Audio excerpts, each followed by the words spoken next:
بالعالمين والصلاة والسلام على نبينا محمد وعلى آله وصحبه أجمعين وبعد فأعوذ بالله من الشيطان الرجيم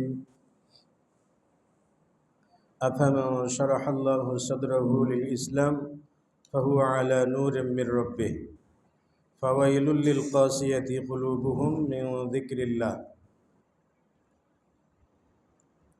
وقال رسول الله صلى الله عليه وسلم إن في الجسد مضغة فإذا صلحت صلح الجسد كله وإذا فسدت فسد الجسد كله ألا وهي القلب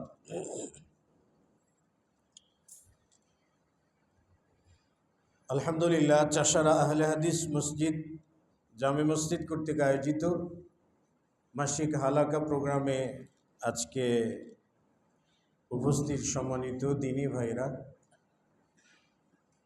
এবং আমাদের অপর প্রান্তে রয়েছেন দিনী বোনেরা, যাবতীয় প্রশংসা ও তারিফ আল্লাহ তাআলার জন্য, যার অশেষ অনুগ্রহে আমরা আজকের এই আলোচনা সভায় সমবেত হওয়ার তৌফিক পেয়েছি। আলহামদুলিল্লাহ। দুরুদ ও শান্তি বর্ষিত হোক নবী মুহাম্মদুর রাসূলুল্লাহ সাল্লাল্লাহু আলাইহি ওয়াসাল্লামের প্রতি। আজকের আলোচনার বিষয়বস্তুতে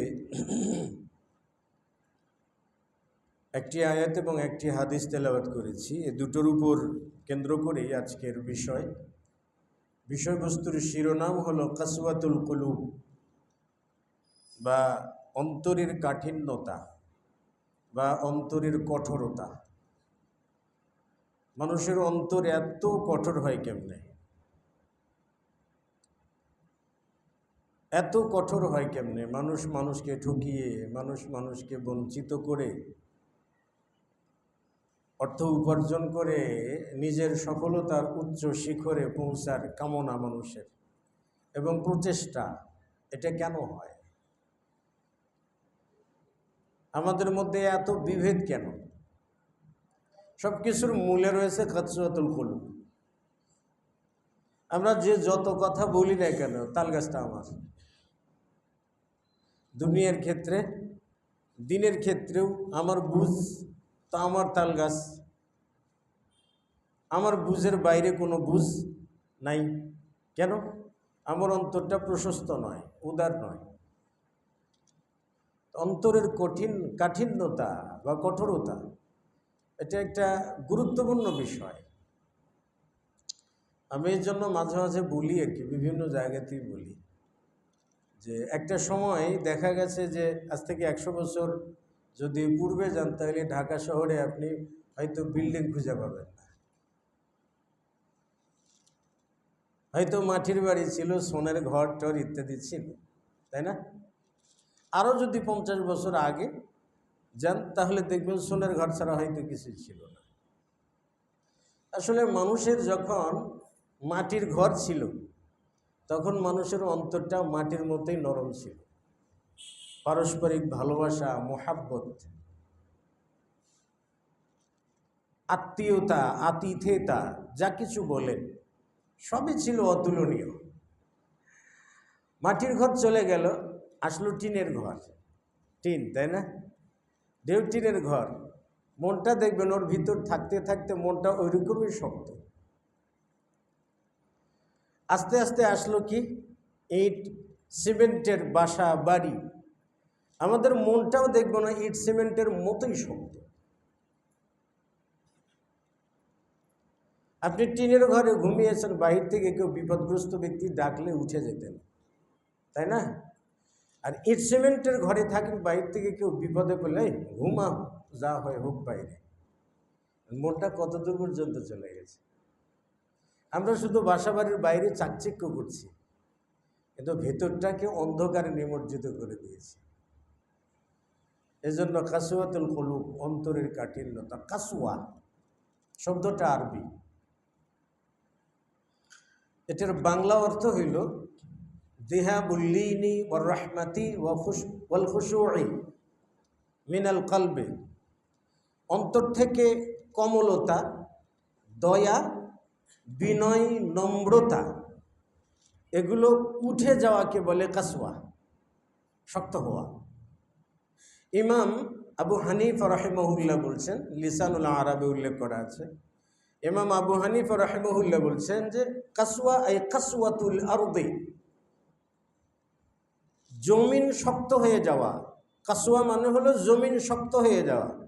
জমিন শক্ত হওয়ার অর্থ হলো যে জমিনটা পানিও ধরে রাখতে পারে না, কোনো ফসল উৎপাদন করতে পারে না, এমন জমিনকে বলে কাসওয়াতুল আরদি।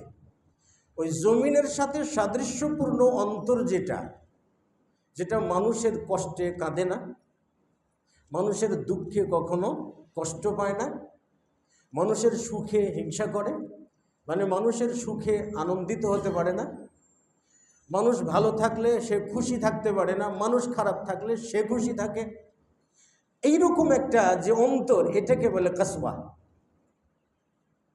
অন্তরের কাঠিন্যতা, কঠিন। আপনার যখন বাথরুমে যান, পেটে খাবার খেয়েছেন, ওটাই যদি শক্ত হয়, আপনি কেমন অবস্থায় হন? কোষ্ঠকাঠিন্য যেটা বলে, এটা আপনার পেটে ট্রাবলের জন্য হয়, কিন্তু আপনার মানসিক ট্রাবলের জন্য মনটা কোষ্ঠকাঠিন্য হয়েছে। এই জন্য মন থেকে দয়া মায়া কোনো কিছুই নাই।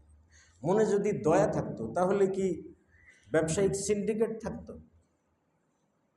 মনে যদি দয়া থাকতো তাহলে গ্রামগঞ্জে যে আলু কিনতেছে 30 টাকা, সেটা শহরে আসা হয়ে যায় 70 টাকা। হইতো কি? এটা হইতো না। কারণ কি, মন নাই, ওটা ইট সিমেন্টের একটা পাথর হয়ে গেছে। এটা কঠিন একটা বিষয়। মানে আমরা জাতি হিসেবে কোন জায়গা থেকে কোন স্তরে নেমে গেছি। মানবিকতা আমরা যে যত কথাই বলি না কেন, আল্লাহ সুবহানাহু ওয়া তাআলা বলছেন, আফামান শারাহাল্লাহু সাদরাহু লিল ইসলাম ফাহুয়া আলা নূরিম মির রাব্বিহ। আল্লাহ তাআলা যার অন্তরটাকে দ্বীনের জন্য প্রশস্ত করে দিয়েছেন, যার অন্তরটাকে আল্লাহ তাআলা দ্বীনের জন্য প্রশস্ত করে দিয়েছেন, ফাহুয়া আলা নূরিম মির রাব্বিহ, সে ব্যক্তি আল্লাহর নূরের উপরে রয়েছে। এরপর বললেন, ফাওয়াইলুল লিল কাসিয়াতি কুলুবুহুম মিন যিকরিল্লাহ। আফসোস, ধ্বংস সেই কঠোর অন্তর বিশিষ্ট মানুষগুলোর জন্য যারা আল্লাহ তাআলার জিকির থেকে নিজেদের অন্তরকে কঠোর করে রেখেছে। আল্লাহর জিকির কি? মসজিদের সালাত আদায় করলাম, ঠিক আছে, ইবাদতের ভিতরে আছে। মসজিদের বাইরে যে আর আল্লাহর কথা মনে থাকে না, তার মানে কি আমার অন্তর কঠোর। বাইরে যে মসজিদে যা শুনে এসেছি সব বাইরে যে ভুলে গেছি। কেন? বাইরে যে যাবতীয় অপরাধে এই জন্য জড়িত হতে পারি। ফাহুয়া আলা নূরিম মির রাব্বিহি ফাওয়াইলুল লিল কাসিয়াতি কুলুবুহুম মিন যিকরিল্লাহ। রাসূল সাল্লাল্লাহু আলাইহি ওয়াসাল্লাম বলেছেন, আলা ইন্না ফিল জাসাদি মুযগা, মানব দেহে একটা রক্তপিণ্ড আছে। মুযগা মানে রক্তপিণ্ড। রক্তপিণ্ডর আগে থাকে হইল নুতফা, শুক্রবিন্দু। তো একটা মুযগা আছে, শুক্রবিন্দু থেকে হয় মুযগা। আগে হয় কি? শুক্রাণু, নুতফা, তারপরে হয় আলাকা, 40 দিনের পরে হয় আলাকা, রক্তপিণ্ড, তারপরে যেটা হয় মুযগা। এজন্য সৃষ্টিগতভাবে মানুষের হার্ট, সম্ভবত হার্ট যেটা, এটা আগে সৃষ্টি হয় মায়ের পেটে যেটা। যাই হোক, দেখবেন যে আপনি 3 মাস বা 4 মাস যারা টেস্ট করেছেন, যারা হয়তো প্রেগনেন্সি আছেন, দেখবেন যে আপনার হৃদকম্পন হচ্ছে কিনা, এটার উপর ভিত্তি করে অনেক কিছু নির্ণয় করে। যাই হোক, সেটা ওনাদের ব্যাপার, ওটা আমি অত বুঝি না। যাই হোক, তো আলা ইন্না ফিল জাসাদি মুযগা, মানব দেহে একটা রক্তপিণ্ড আছে। ফাইদা সলাহাত সলাহাল জাসাদু কুল্লু, এই রক্তপিণ্ডটা যখন সুস্থ থাকে, ভালো থাকে, তখন তার পুরো দেহটা ভালো থাকে। ওয়াইদা ফাসাদাত, আর এই রক্তপিণ্ড যখন অসুস্থ হয়ে পড়ে, তখন তার পুরো দেহটা অসুস্থ হয়ে পড়ে। রাসূল সাল্লাল্লাহু আলাইহি ওয়াসাল্লাম বলেন, আলা ওয়াহিয়াল কালব, সাবধান, সেটাই অন্তর, ওটাই হলো কালব, অন্তর, হার্ট, হৃৎপিণ্ড, যেটাই বলি না কেন আমরা। এইটা আপনি যদি এটাকে ডাক্তারি ভাষায় ব্যবহার করেন, তারা বলবেন যে আপনার হার্ট ভালো তো আপনার সব ভালো আছে, আপনার হৃৎপিণ্ড ভালো নাই তো আপনার কোনো কিছু ভালো নাই। এটা কিন্তু বাহ্যিক, দৃষ্টিকোণ থেকে। কিন্তু আপনি যদি মানবিকতার কথা বলেন, শরীয়তের কথা বলেন, সর্বদিক থেকে যদি আপনার হৃদয়টা ভালো থাকে, তাহলে আপনি একজন ভালো মানুষ। আপনার হৃদয়টা যদি খারাপ থাকে, মনটা যদি খারাপ থাকে, তাহলে আপনি খারাপ মানুষ।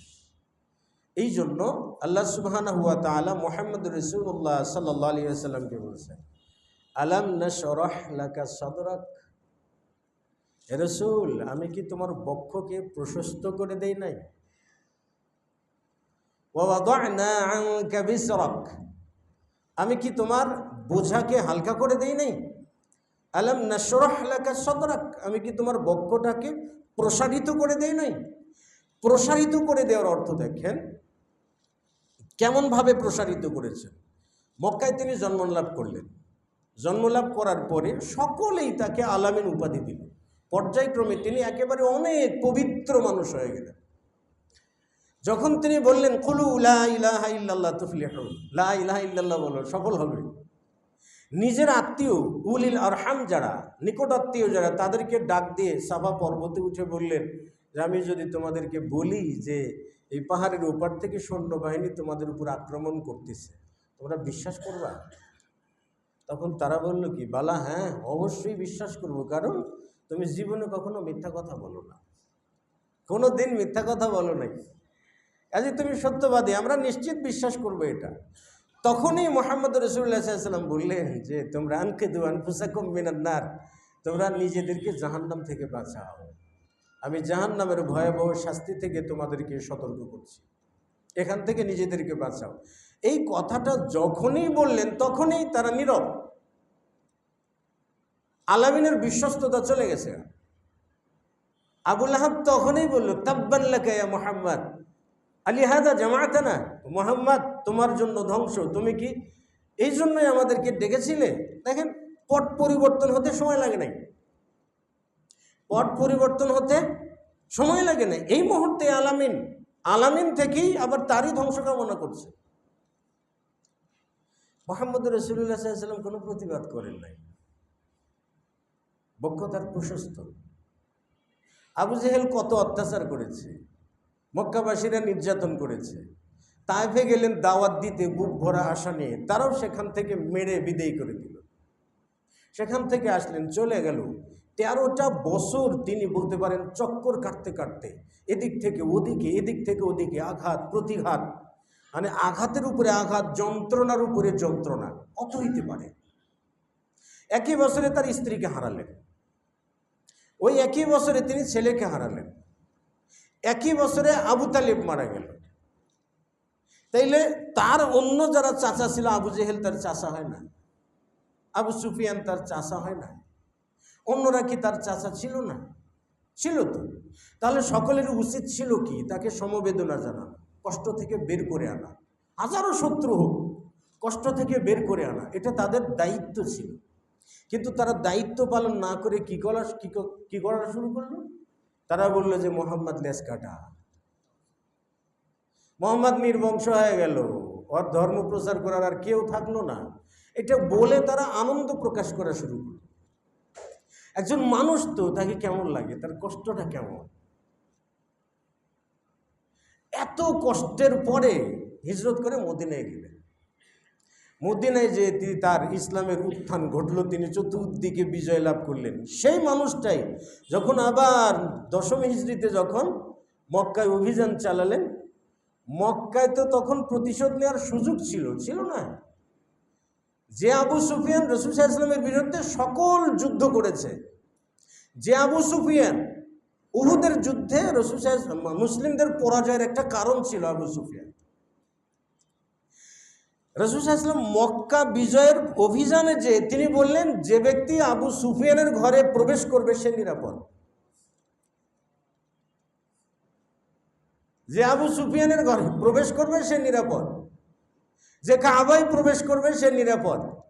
দেখেন, একের পর এক ক্ষমা করা শুরু করে দিলেন। ক্ষমা করতে করতে মানে ক্ষমার বাইরে আর কোনো মানুষই থাকলো না। আলাম নাশরাহ লাকা সাদরাক, বক্ষটাকে প্রশস্ত করে দেই নাই?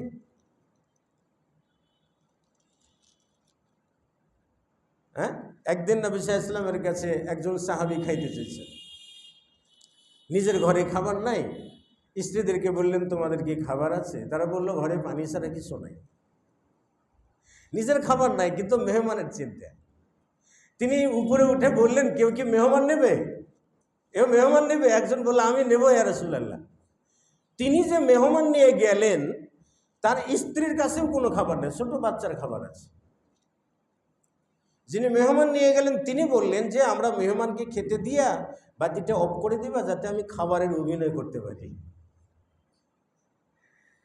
দেখেন কারো খাবার নাই, কিন্তু মুহাম্মদ রাসূলুল্লাহ খাবার যে নাই তিনি বলেন না যে আমি খাই নাই, আমাকে কেউ খাওয়াবে।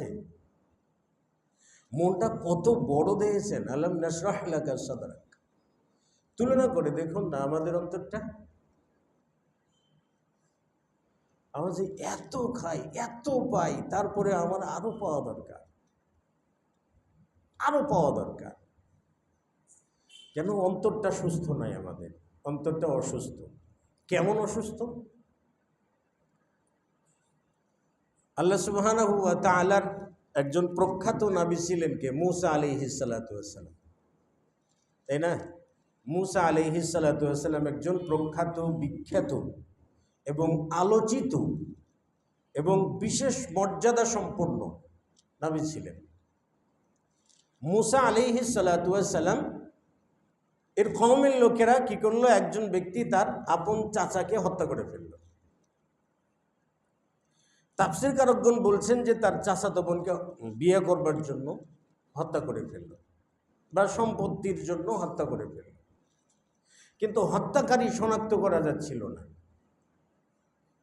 আল্লাহ সুবহানাহু ওয়া তাআলা বললেন যে ওয়াইদ কাতালতুম নাফসান ফাদারাতুম ফিহা আল্লাহু মুখরিজুম মা কুনতুম তাকতুমুন। যখন তোমরা তোমাদের মধ্য থেকে একজনকে হত্যা করলে, অতঃপর সে হত্যা করার বিষয়টাকে গোপন করে ফেললে, আল্লাহু মুখরিজ মা কুনতুম তাকতুমুন, আল্লাহ তাআলাই প্রকাশকারী যা তোমরা গোপন করো। এজন্য আপনি যত বড় অপরাধ করে গোপন করেন না কেন, আল্লাহ যেটা প্রকাশ করার দায়িত্ব নেন সেটাকে গোপন রাখার আর কেউ নাই। যদি আপনার অপরাধ মরা পর্যন্ত গোপন থাকে, কখনো যদি থাকে, তাহলে ভাববেন যে আল্লাহ তাআলা আপনাকে ভালোবেসে অপরাধটা গোপন করেছে। আপনার শুধু তাওবা করার দায়িত্ব, শুধুমাত্র তাওবা করার দায়িত্ব। ফাদারাতুম ফিহা আল্লাহু মুখরিজুম মা কুনতুম তাকতুমুন। আল্লাহ তাআলা তখন নির্দেশ দিলেন ফাযবাহু বাকারা, একটা গরু জবাই করো। এই গরুর গোশতের কিছু অংশ মৃত ব্যক্তির সঙ্গে লাগিয়ে দাও, আঘাত করো মৃত ব্যক্তিকে, তাইলে মৃত ব্যক্তি জীবিত হয়ে বলে দিবে। তা মৃত ব্যক্তিকে আঘাত করার পরে মৃত ব্যক্তি উঠে গেল। তাকে যখন জিজ্ঞেস করা হলো, আল্লাহর নির্দেশেই উঠে গেল, তাকে জিজ্ঞেস করা হলো মান কাতালাক, তোমাকে কে হত্যা করেছে?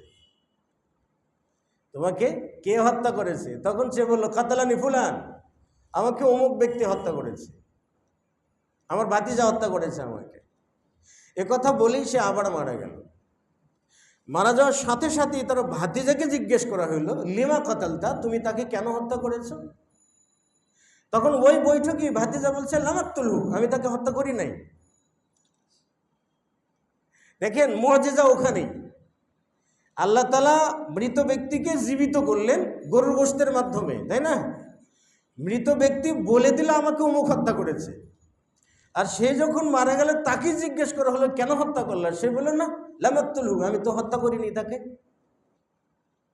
প্রকাশ্য মুআজিজা দেখার পরেও মুখ ঘুরে নিল, তাহলে কি অন্তরটা কঠোর। আল্লাহ সুবহানাহু ওয়া তাআলা ওই ব্যক্তির দৃষ্টান্ত দিয়ে বললেন সুম্মা কাসাত কুলুবুকুম, অতঃপর তোমাদের অন্তরটা কঠোর হয়ে গেল, অপরাধ স্বীকার করার মতো কোনো মন মানসিকতা থাকলো না। ছেলে যদি বাইরে সিগারেট খেয়ে আসে, বাবার কাছে কি স্বীকার করে? করে? করে না। আপনি যে সুদ খান, মসজিদের ইমামের কাছে কখনো স্বীকার করে? ওই যে মদ খান, পুলিশের কাছে কখনো স্বীকার করে? কেন করেন না? না করার কারণটাই হলো সুম্মা কাসাত কুলুবুকুম মিন বাদি যালিক। আল্লাহ বললেন এর পরেও, মানে কি, অলৌকিক বিষয় দেখলে জীবিত হয়ে বলে দিল, এটা দেখার পরেও সুম্মা কাসাত কুলুবুকুম মিন বাদি যালিক, অন্তরটা কঠোর হয়ে গেল। অন্তরটা কেমন? ফাহিয়া কাল হিজারাত, পাথরের মতো শক্ত। আও আশাদ্দু কাসওয়া, কিংবা পাথরের থেকেও কঠিন হয়ে গেল অন্তরটা। পাথরের থেকেও কঠিন কেন? সুম্মা কাসাত কুলুবুকুম মিন বাদি যালিকা ফাহিয়া কাল হিজারাতি আও আশাদ্দু কাসওয়া। পাথরের ভিতরে আল্লাহ তাআলা বলছেন, পাথরের ভিতরে এমন কতগুলো পাথর আছে। ওয়া ইন্না মিনহা লামা ইয়াতাফাজ্জারু মিনহুল আনহার, পাথরের মধ্য থেকে এমন কিছু পাথর আছে যে পাথর থেকে ঝর্ণা বেরিয়ে আসে, পাথর থেকে ঝর্ণা বেরিয়ে আসে, বিশুদ্ধ পানি বেরিয়ে আসে। ইয়াতাফাজ্জারু মিনহাল আনহার ওয়া মিনহা লামা ইয়াশাক্কাক, এবং পাথরের মধ্যে এমন কতগুলো পাথর আছে ওটা যখন ফেটে যায়, ফাটার ভিতর থেকে পানি বের হয়ে আসে। লামা ইয়াশাক্কাকু ফায়াখরুজু মিনহুল মা ওয়া ইন্না মিনহা লামা ইয়াহবিতু মিন খাশিয়াতিল্লাহ, পাথরের মধ্য থেকে এমন কতগুলো পাথর আছে যে আল্লাহ তাআলার ভয়ে পাহাড়ের চূড়া থেকে গড়গড় করে গড়ে নিচে নেমে আসে। পাথর আল্লাহকে ভয় করে, পানি ঝরায়। পাথর আল্লাহকে ভয় করে, উপর থেকে গড়গড় করে গড়ে নিচের দিকে আসে। ওই ইহুদিকে লক্ষ্য করে আল্লাহ তাআলা বললেন, তোমার অন্তরটা এত কঠোর হয়ে গেল অলৌকিক বিষয় দেখার পরেও, যে এটা পাথরের থেকেও শক্ত। আমাদের অন্তরটা তো কাছাকাছি না, কাছাকাছি না, পুরাপুরি না, একদম ওভারটেক করে ফেলেছি। কেন? কারণটা হলো আল্লাহর ভয়ে কখনো কাঁদি না। আল্লাহর ভয়ে কি কখনো কাঁদি? কাঁদা আসে। সলাতে দাঁড়ালে আমার যত ব্যবসায়িক যত পুঁজি আছে সবগুলো মাথার ভিতর আসে, ওর ব্যবসা কোথায় যে কী হইল। আপনি মসজিদে আসছেন সলাৎ পড়তে, আপনি যে আপনার খাদেমকে রেখে আসছেন, আপনার বিশ্বাস নাই কী যে হইল, কী যে হইল, কী যে হইল। ফরজ পড়েই দৌড়, আপনি মনে হচ্ছে কতগুলো কাস্টমার যেন ফেরত চলে গেল, আপনার টেনশন। বেচাকেনা কম হয়ে গেল, টেনশন। আজান পড়েছে, এই সময় আজান দিলে কে বলি কাস্টমার চাপছে, কিন্তু কাস্টমার দেওয়ার দায়িত্ব কার? আল্লাহ তাআলার না? কাস্টমার আসার আগে যদি মালাকুল মউত এসে আপনাকে নিয়ে যায়, কাস্টমারের দাম আছে? আর কোনো দাম আছে? কিন্তু আমাদের অন্তরটা কি সেটা সায়দা নেই। কেন? অন্তরটা কঠিন, শক্ত হয়ে গেছে। কাসওয়াতুল কুলুব। ওই ইহুদির মতোই এবাদতে কান্না আসে না, কোনো ক্ষেত্রেই কি আল্লাহর সামনে দাঁড়িয়ে কাঁদা আসে না।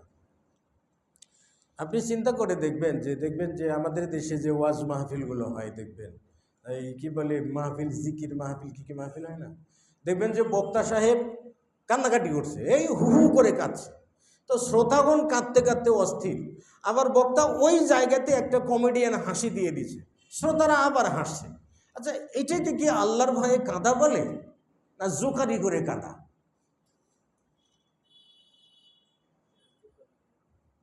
এই যে জোকারি করবে 1 ঘন্টা 1-1.5 ঘন্টা জোকারি করবে, একটা আয়াতও বলা লাগবে না, জোকারি করবে। আবার কি কন্ট্রাক্ট 1.5 লক্ষ টাকা, মঞ্চে ওঠার আগে পরিশোধ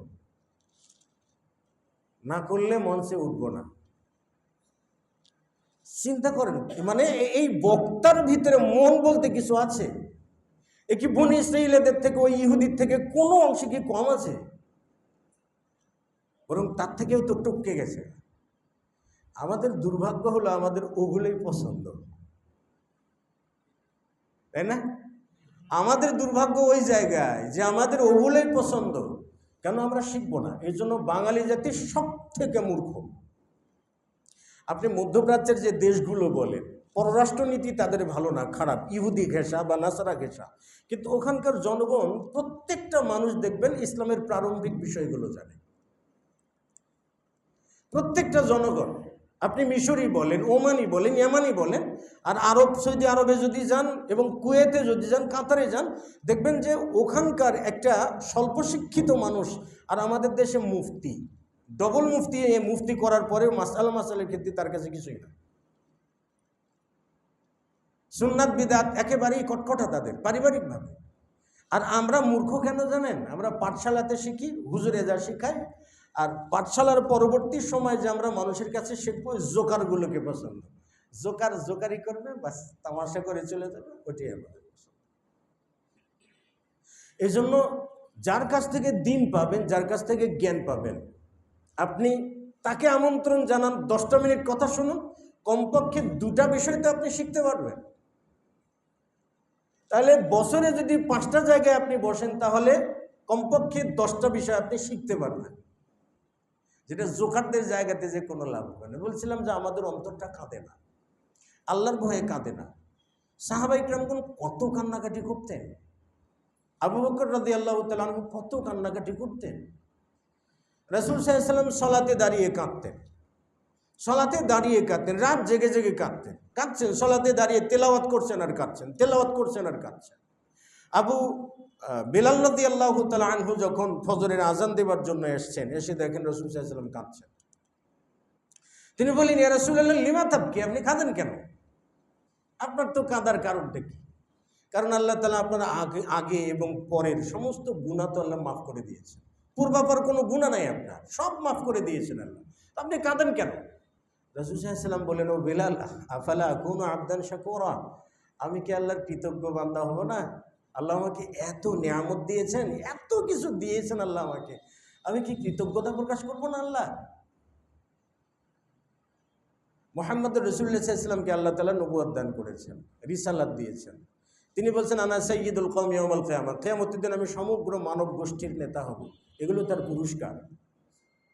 কিন্তু দুনিয়াদারিত্ব তাকে দেন নাই, যেটা আমাদেরকে দিয়েছেন।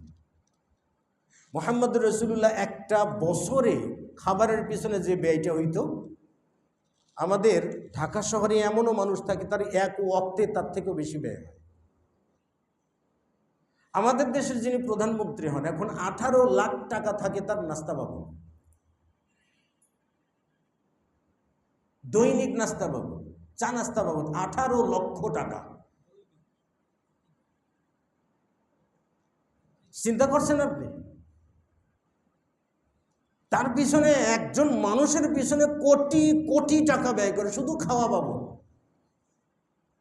মুহাম্মদ রাসূলুল্লাহ সারা জীবনের খাওয়াকে একত্র করলে, আর আমাদের ছোট্ট একটা দেশ, গরিব দেশ, এই দেশের একজন প্রধানমন্ত্রীর একদিনের সকালের নাস্তার টাকা যদি আপনি এক পাল্লায় তুলেন, অনেক কম বেশি ভাই, অনেক কম বেশি। সেই মানুষটা দাঁড়িয়ে বলছে, আফালা আকুনু আবদান শাকুরা, আমি আল্লাহর কৃতজ্ঞ বান্দা হব না, শুকরিয়া করব না? তার চোখ দিয়ে ঝরঝর করে পানি আসতো ইবাদতে, কিন্তু আমাদের চোখ দিয়ে কি আসে না ভাই? পানি আসে না। 7 শ্রেণীর মানুষকে আল্লাহ তাআলা আরশের নিচে জায়গা দান করবে। তার মধ্যে একজন ব্যক্তি, ওই ব্যক্তি, ওরা চলুন, ওই ব্যক্তি যার চোখ দিয়ে কি করে? অশ্রু ঝরে, চোখ দিয়ে পানি ঝরায়, সেই ব্যক্তি। আল্লাহু আকবার। তো বলছিলাম কাসওয়াতুল কুলুব, অন্তরের কঠোরতা কেন হয়? কারণটা কি? কি কারণে হয়? অনেকগুলো কারণ আছে। প্রথম যে কারণটা, এখানে অন্তরের কঠোরতা করা যে একেবারেই নিষেধ, নাজায়েজ এমন কিন্তু না। কঠোরতা যেখানে করা লাগবে, অন্তরের কাঠিন্যতা কখনো কখনো ফরজ, আবার অন্তরের কাঠিন্যতা কখনো কখনো হারাম। আচ্ছা বলেন তো, জিহাদের সময় আল্লাহর রাস্তায় যখন আপনি জিহাদে যোগদান করেছেন, যুদ্ধে যোগদান করেছেন, আপনি কি তখন সৈন্যদেরকে বলবেন যে আপনারা বিনয় নম্র হন, প্রতিপক্ষ অস্ত্র তুললেও আপনারা বিনয় নম্রতার সাথে সারেন্ডারের সঙ্গে কথা বলবেন? বলবেন কি কেউ? হ্যাঁ, এটা পৃথিবীর কোনো সেনাপতি বলবে? এ জায়গায় কি লাগবে? অন্তরের কঠোরতা কি চূড়ান্ত পর্যায়ে লাগবে। মুহাম্মদ রাসূলুল্লাহ সাল্লাল্লাহু আলাইহি সাল্লাম মক্কা বিজয়ের পরে, এই মক্কা বিজয়ের অভিযান থেকেই তিনি গেলেন আওতাস নামক স্থানে, অভিযান পরিচালিত করলেন সেখানে। বা কেউ বলছেন যে হুনাইনের যুদ্ধ। তো হুনাইনের যুদ্ধে যখন সাহাবা ইকরামগণদের সংখ্যা বেশি ছিল, মুসলিমদের সংখ্যা বেশি ছিল, অমুসলিমদের সংখ্যা কম ছিল, এই জন্য মুসলিমদের ভিতরে একটা অহংবোধ ছিল যে আমরা বদর যুদ্ধে মাত্র 313 জন কত মানুষকে সিস্টেম করে বিজয় আনলাম, এই যুদ্ধেতে আমরা একদমই পার পেয়ে যাব, প্রথম ঝটকাতেই সব কিছু করে দেব। কিন্তু হইল না। প্রথম ধাপে মুসলিমরা দিশেহারা হয়ে গেল। মুহাম্মদ রাসূলুল্লাহ যুদ্ধে উপস্থিত রয়েছে। যখন বিক্ষিপ্ত হয়ে মুসলিম সৈন্যরা বিভিন্ন দিকে ছড়িয়ে পড়ল আর প্রতিরোধ করতে পারছে না, তখন মুহাম্মদ রাসূলুল্লাহ সাল্লাল্লাহু আলাইহি ওয়াসাল্লাম তার বাহনের উপর উঠে বলছেন যে আনা মুহাম্মদ ইবনে আব্দুল্লাহ, আমি আব্দুল্লাহর পুত্র মুহাম্মদ। আনা মুহাম্মদুর রাসূলুল্লাহ, আমি আল্লাহর রসুল মুহাম্মদ। আনা ইবনে আব্দুল মুত্তালিব, আমি আব্দুল মুত্তালিবের সন্তান। হ্যাঁ, আনা মিন কুরাইশ, আমি কুরাইশ বংশের সন্তান। মানে আভিজাত্যের বংশ বুঝাচ্ছেন যে এই বংশের সন্তানরা কখনো পিছু হটে না। যখন তিনি উচ্চ আওয়াজে কথা বলছিলেন, চতুর্দিক থেকে মুসলিম সৈন্যরা আবার একতাবদ্ধ হয়ে আক্রমণ করলেন। তারপরে যুদ্ধে আল্লাহ তাআলা বিজয় দান করলেন। এখানে কি দরকার ছিল? কঠোরতা দরকার ছিল। ইউশা ইবনে নুন একটা অভিযানে যাচ্ছিলেন। অভিযানে যাওয়া, সেই বুখারীর হাদিস, অভিযানে যাওয়ার আগে বললেন কি জানেন? যে লোকটা নতুন বিয়ে করছো সে যুদ্ধে যাবে না আমার সাথে। কেন? ওই তোমার নতুন বউয়ের কথা মনে হবে তো যুদ্ধে যাইতে পারবে না। যে ব্যক্তি নতুন উট কিনেছো সে ব্যক্তি আমার সাথে যাইবে না। যে উট বাচ্চা দেবে এটার অপেক্ষা আছে, সেও যাইবে না। যে ব্যক্তি নতুন করে ঘর বানিয়েছো, ছাদ দিতে পারো না, সেও আমার সঙ্গে যুদ্ধে যাবে না। এটা তার কঠোরতা। কোনো ক্রমে কি নাই, কম্প্রোমাইজ নেই, ছাড় নেই। আপনি জিহাদের ময়দানে কি করতে হবে? আপনাকে কঠোরতা অবলম্বন করতেই হবে। দেখেন, বদরের যুদ্ধে মুহাম্মদুর রাসূলুল্লাহ সাল্লাল্লাহু আলাইহি ওয়াসাল্লাম মুসলিম সৈন্য সংখ্যা কম দেখে আল্লাহ তাআলার কাছে দোয়া করছিলেন। তিনি বলছিলেন যে হে আল্লাহ, তুমি যদি চাও যে পৃথিবীতে মানুষ সিজদা করুক, তোমার নামে ডাকুক, তাহলে যুদ্ধে বিজয় দান করো। আর যদি এটা না চাও তাহলে পরাজয় দিও। তিনি দোয়া করছেন আল্লাহ তাআলার কাছে। মিকদাদ বিন আসওয়াদ রাদিয়াল্লাহু তাআলা আনহু তিনি শুনছেন তার দোয়াটা, যে বলছেন যে ইয়া রাসূলুল্লাহ সাল্লাল্লাহু আলাইহি ওয়াসাল্লাম, হে আল্লাহর রাসূল, আপনার চিন্তা কি? আমরা বনী ইসরাইল ইহুদিদের মতো বলবো না যে মুসা আনতা ওয়া রাব্বুকা ফাকাতিলা ইন্না হাহুনা কাঈদুন। ও মুসা, তুমি আর তোমার রব যে যুদ্ধ করো, আমরা এখানে বসে থাকবো, অযথা জীবন দিতে পারবো না। আমরা এটা বলবো না ইয়া রাসূলুল্লাহ, বরং মুকাতিলু আন ইয়ামিনিকা ওয়া আন ইয়াসারিকা ওয়া আন আইমানিক। ইয়া রাসূলুল্লাহ, আপনার ডান বাম সামনে পিছনে চতুর্দিক থেকে আমরা যুদ্ধ করব, শেষ বিন্দু থাকা পর্যন্ত রক্তের আমরা পিছপা হব না। রাসূল সাল্লাল্লাহু আলাইহি ওয়াসাল্লামের চেহারাতে মানে আনন্দ ভাব প্রকাশ পেয়ে গেল। আব্দুল্লাহ বিন মাসউদ রাদিয়াল্লাহু তাআলা আনহু বলছেন, মিকদাদ বিন আসওয়াদ বদরের যুদ্ধে নবী সাল্লাল্লাহু আলাইহি ওয়াসাল্লামকে যেটা বলছিলেন ওইটা যদি আমি বলতে পারতাম, সারা জীবনের জন্য ভাগ্যবান মনে করতাম। যুদ্ধের ময়দানে কঠোরতা অবলম্বন করতে। দেখেন, মুহাম্মদ রাসূলুল্লাহ সাল্লাল্লাহু আলাইহি ওয়াসাল্লামের যার হৃদয়টা এতটা প্রশস্ত, সেই মানুষটাই বদরের যুদ্ধে যে লোকগুলো 24 জন কুরাইশ নেতা মারা গেছে, যুদ্ধের আগে বলে দিয়েছিলেন এখানে আবু জেহেল, এখানে উতবা, ওখানে সায়বা, বলে দিয়ে গেছি। যুদ্ধ যখন শেষ হয়ে গেল, সাহাবা ইকরাম করে এই নেতাগুলোকে টেনে হিসড়ে অন্ধকার কূপে ফেলে দিয়েছিলেন। রাসূল সাল্লাল্লাহু আলাইহি ওয়াসাল্লাম তার তবিয়ত ছিল, স্বভাব ছিল, কোনো যুদ্ধে জয়লাভ করলে 3 দিন থাকতেন। বিভিন্ন কারণ হতে পারে, প্রতি আক্রমণ হয় কিনা, সেখানকার সর্বশেষ অবস্থা কি জানার জন্য তিনি 3 দিন সেখানে অবস্থান করতেন। ফেরার দিনে এই যে কূপের ভিতরে যারা পড়ে আছে এদের কাছে যেয়ে তিনি বলতেছিলেন, আবু জেহেলের নাম ধরে, উতবার নাম ধরে, সকলের নাম ধরে বলছিলেন, হাল ওয়াজাদতুম, তোমরা কি পেয়েছ? তোমাদের প্রতিমা তোমাদের যে প্রতিশ্রুতি দিয়েছে, আমাদের আল্লাহ যে প্রতিশ্রুতি দিয়েছেন সেটা আমরা পেয়েছি, তোমরা কি পেয়েছ? ওমর বিন খাত্তাব বলেন, ইয়া রাসূলুল্লাহ, এরা কি কথা বলতে পারে? এরা কি কিছু শোনে? নবী সাল্লাল্লাহু আলাইহি ওয়াসাল্লাম বলেন, এরা তোমাদের থেকেও বেশি শোনে কিন্তু বলতে পারে না। আবু কাতাদা রাদিয়াল্লাহু তাআলা আনহু বলছেন, মুহাম্মদ রাসূলুল্লাহ সাল্লাল্লাহু আলাইহি ওয়াসাল্লামের কথা শোনানোর জন্য আল্লাহ ওদেরকে জীবিত রাখছিলেন 3 দিন যাবত। কত কঠোর তিনি! দেখেন, মরা মানুষকেও শাসাচ্ছেন, অথচ যেই মানুষটা আঘাত পাইতে পাইতে পাইতে পাইতে হজম করতে করতে একেবারে শেষ সীমা পর্যন্ত পৌঁছে গেছে, সে মানুষটা এত কঠোর। তাহলে বলছিলাম ইনদাল জিহাদ, জিহাদের সময় কঠোর হওয়াটা কি ওয়াজিব। এখানে আপনার কাসওয়াতুল কুলুব ওয়াজিব এটা।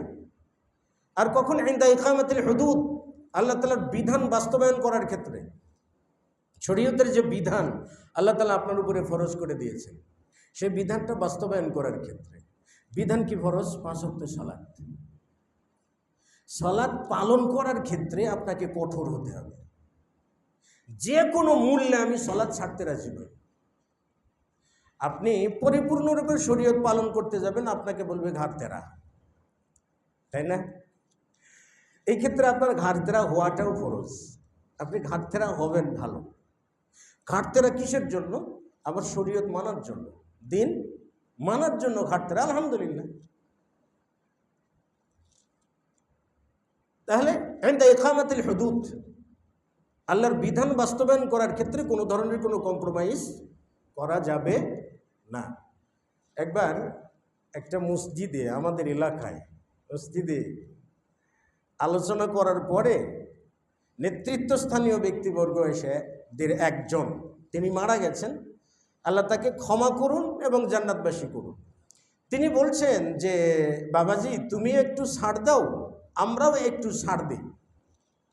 দেখেন, তুমিও একটু ছাড় দাও, মানে আমার ছাড় দেওয়ার বিষয়গুলো কি?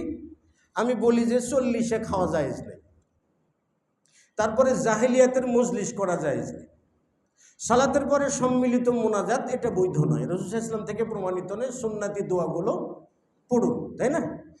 এরপরে তাসবিহ তাহলিল সুন্নার উপরে আসুন।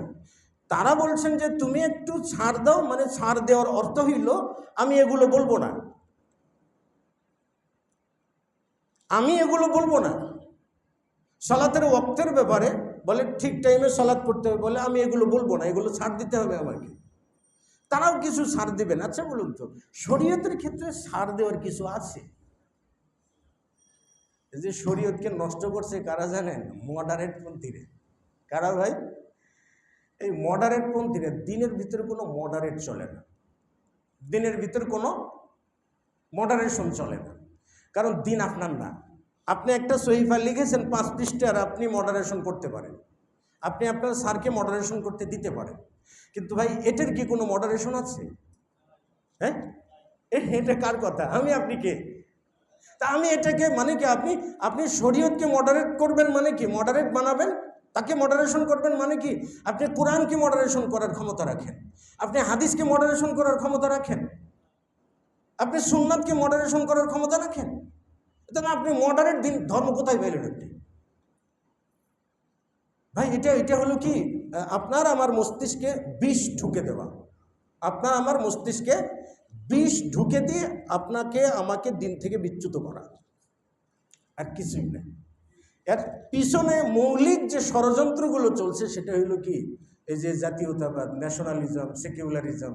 এই ন্যাশনালিজমের কি বলে, আপনার ন্যাশনালিজম আগে আসছে, তারপরে সেকুলারিজম আসছে। সেকুলারিজম, অ্যাথিইজম, তাই না? এই যে ইজমগুলো আছে, ইজমগুলো আপনাকে দিন থেকে বিচ্যুত করবার জন্য। আপনি যখন ইজমের ভিতরে নাম লিখাতে যে মডারেশন করেছেন নিজেকে, বলে আমি মডারেট মুসলিম, মুসলিম হলে মৌলবাদী হয়, কারণ আমি মৌলবাদী মুসলিম, এটা আমার অহংকার। কেন জানেন? কারণ আমি ইসলামের মূল বিষয়গুলোতে কোনো কম্প্রোমাইজ করতে জানি না। রাসূলুল্লাহ সাল্লাল্লাহু আলাইহি ওয়াসাল্লাম বলছেন, মাখজুমি মহিলা চুরি করেছিলেন, কোরাইশে মাখজুমি মহিলা একটা চুরি করেছিল। তো রাসূল সাল্লাল্লাহু আলাইহি ওয়াসাল্লাম ফয়সালা দিয়েছেন তার হাত কাটা। আসারিকু ওয়াসারিকাতু ফাকতাউ আইদিয়াহুমা, চোর চুন্নি তার কি করতে হবে? হাত কাটতে হবে। রাসূল সাল্লাল্লাহু আলাইহি ওয়াসাল্লাম সেই ফয়সালা দিয়েছেন। কিন্তু মাখজুমি কবিলার লোকজন চিন্তা করছেন যে এই বিধান থেকে সরানোর জন্য সুপারিশ কার মাধ্যমে করা যায়, কার মাধ্যমে সুপারিশ করা যায়। তা তারা ধরলো ওসামা বিন জায়েদকে, যে ওসামা বিন জায়েদকে তো রাসূল সাল্লাল্লাহু আলাইহি ওয়াসাল্লাম ভালোবাসেন, তার প্রিয় ভাজন। চেহারা কিন্তু তিনি কিন্তু দেখতে হাবশির মতো। ওসামা বিন জায়েদ চেহারাগত দিক থেকে ছিলেন কি? হাবশির মতো, কারণ তার মা ছিল জায়েদ বিন হারেসার স্ত্রী ছিল কি? হাবশি। তো যাই হোক, ওসামা বিন জায়েদকে এসে বললো যে তুমি একটু সুপারিশ করো।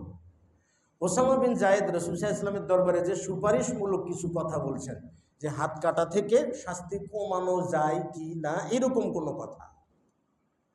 মুহাম্মদ রাসূলুল্লাহ সাল্লাল্লাহু আলাইহি ওয়াসাল্লাম রাগান্বিত হয়ে দাঁড়িয়ে গেলেন, খুতবা দিলেন।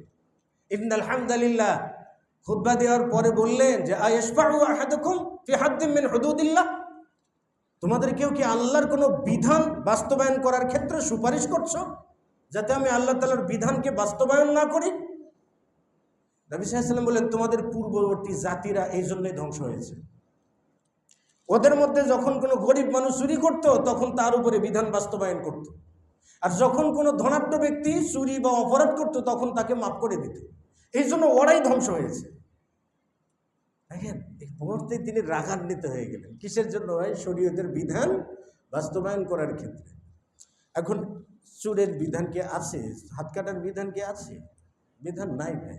আর আপনি যদি বলেন একটু কম্প্রোমাইজ করে ওটাকে মেনে নেই, তার মানে কি ভাই ওই শরীয়তের বিধানের ক্ষেত্রে কি করলেন? কম্প্রোমাইজ করলেন। সেটার জন্য তো আল্লাহ আপনাকে অধিকার দেন নাই, কারণ ওই যে বিধানটা শরীয়ত দিয়েছে ওটাই চূড়ান্ত।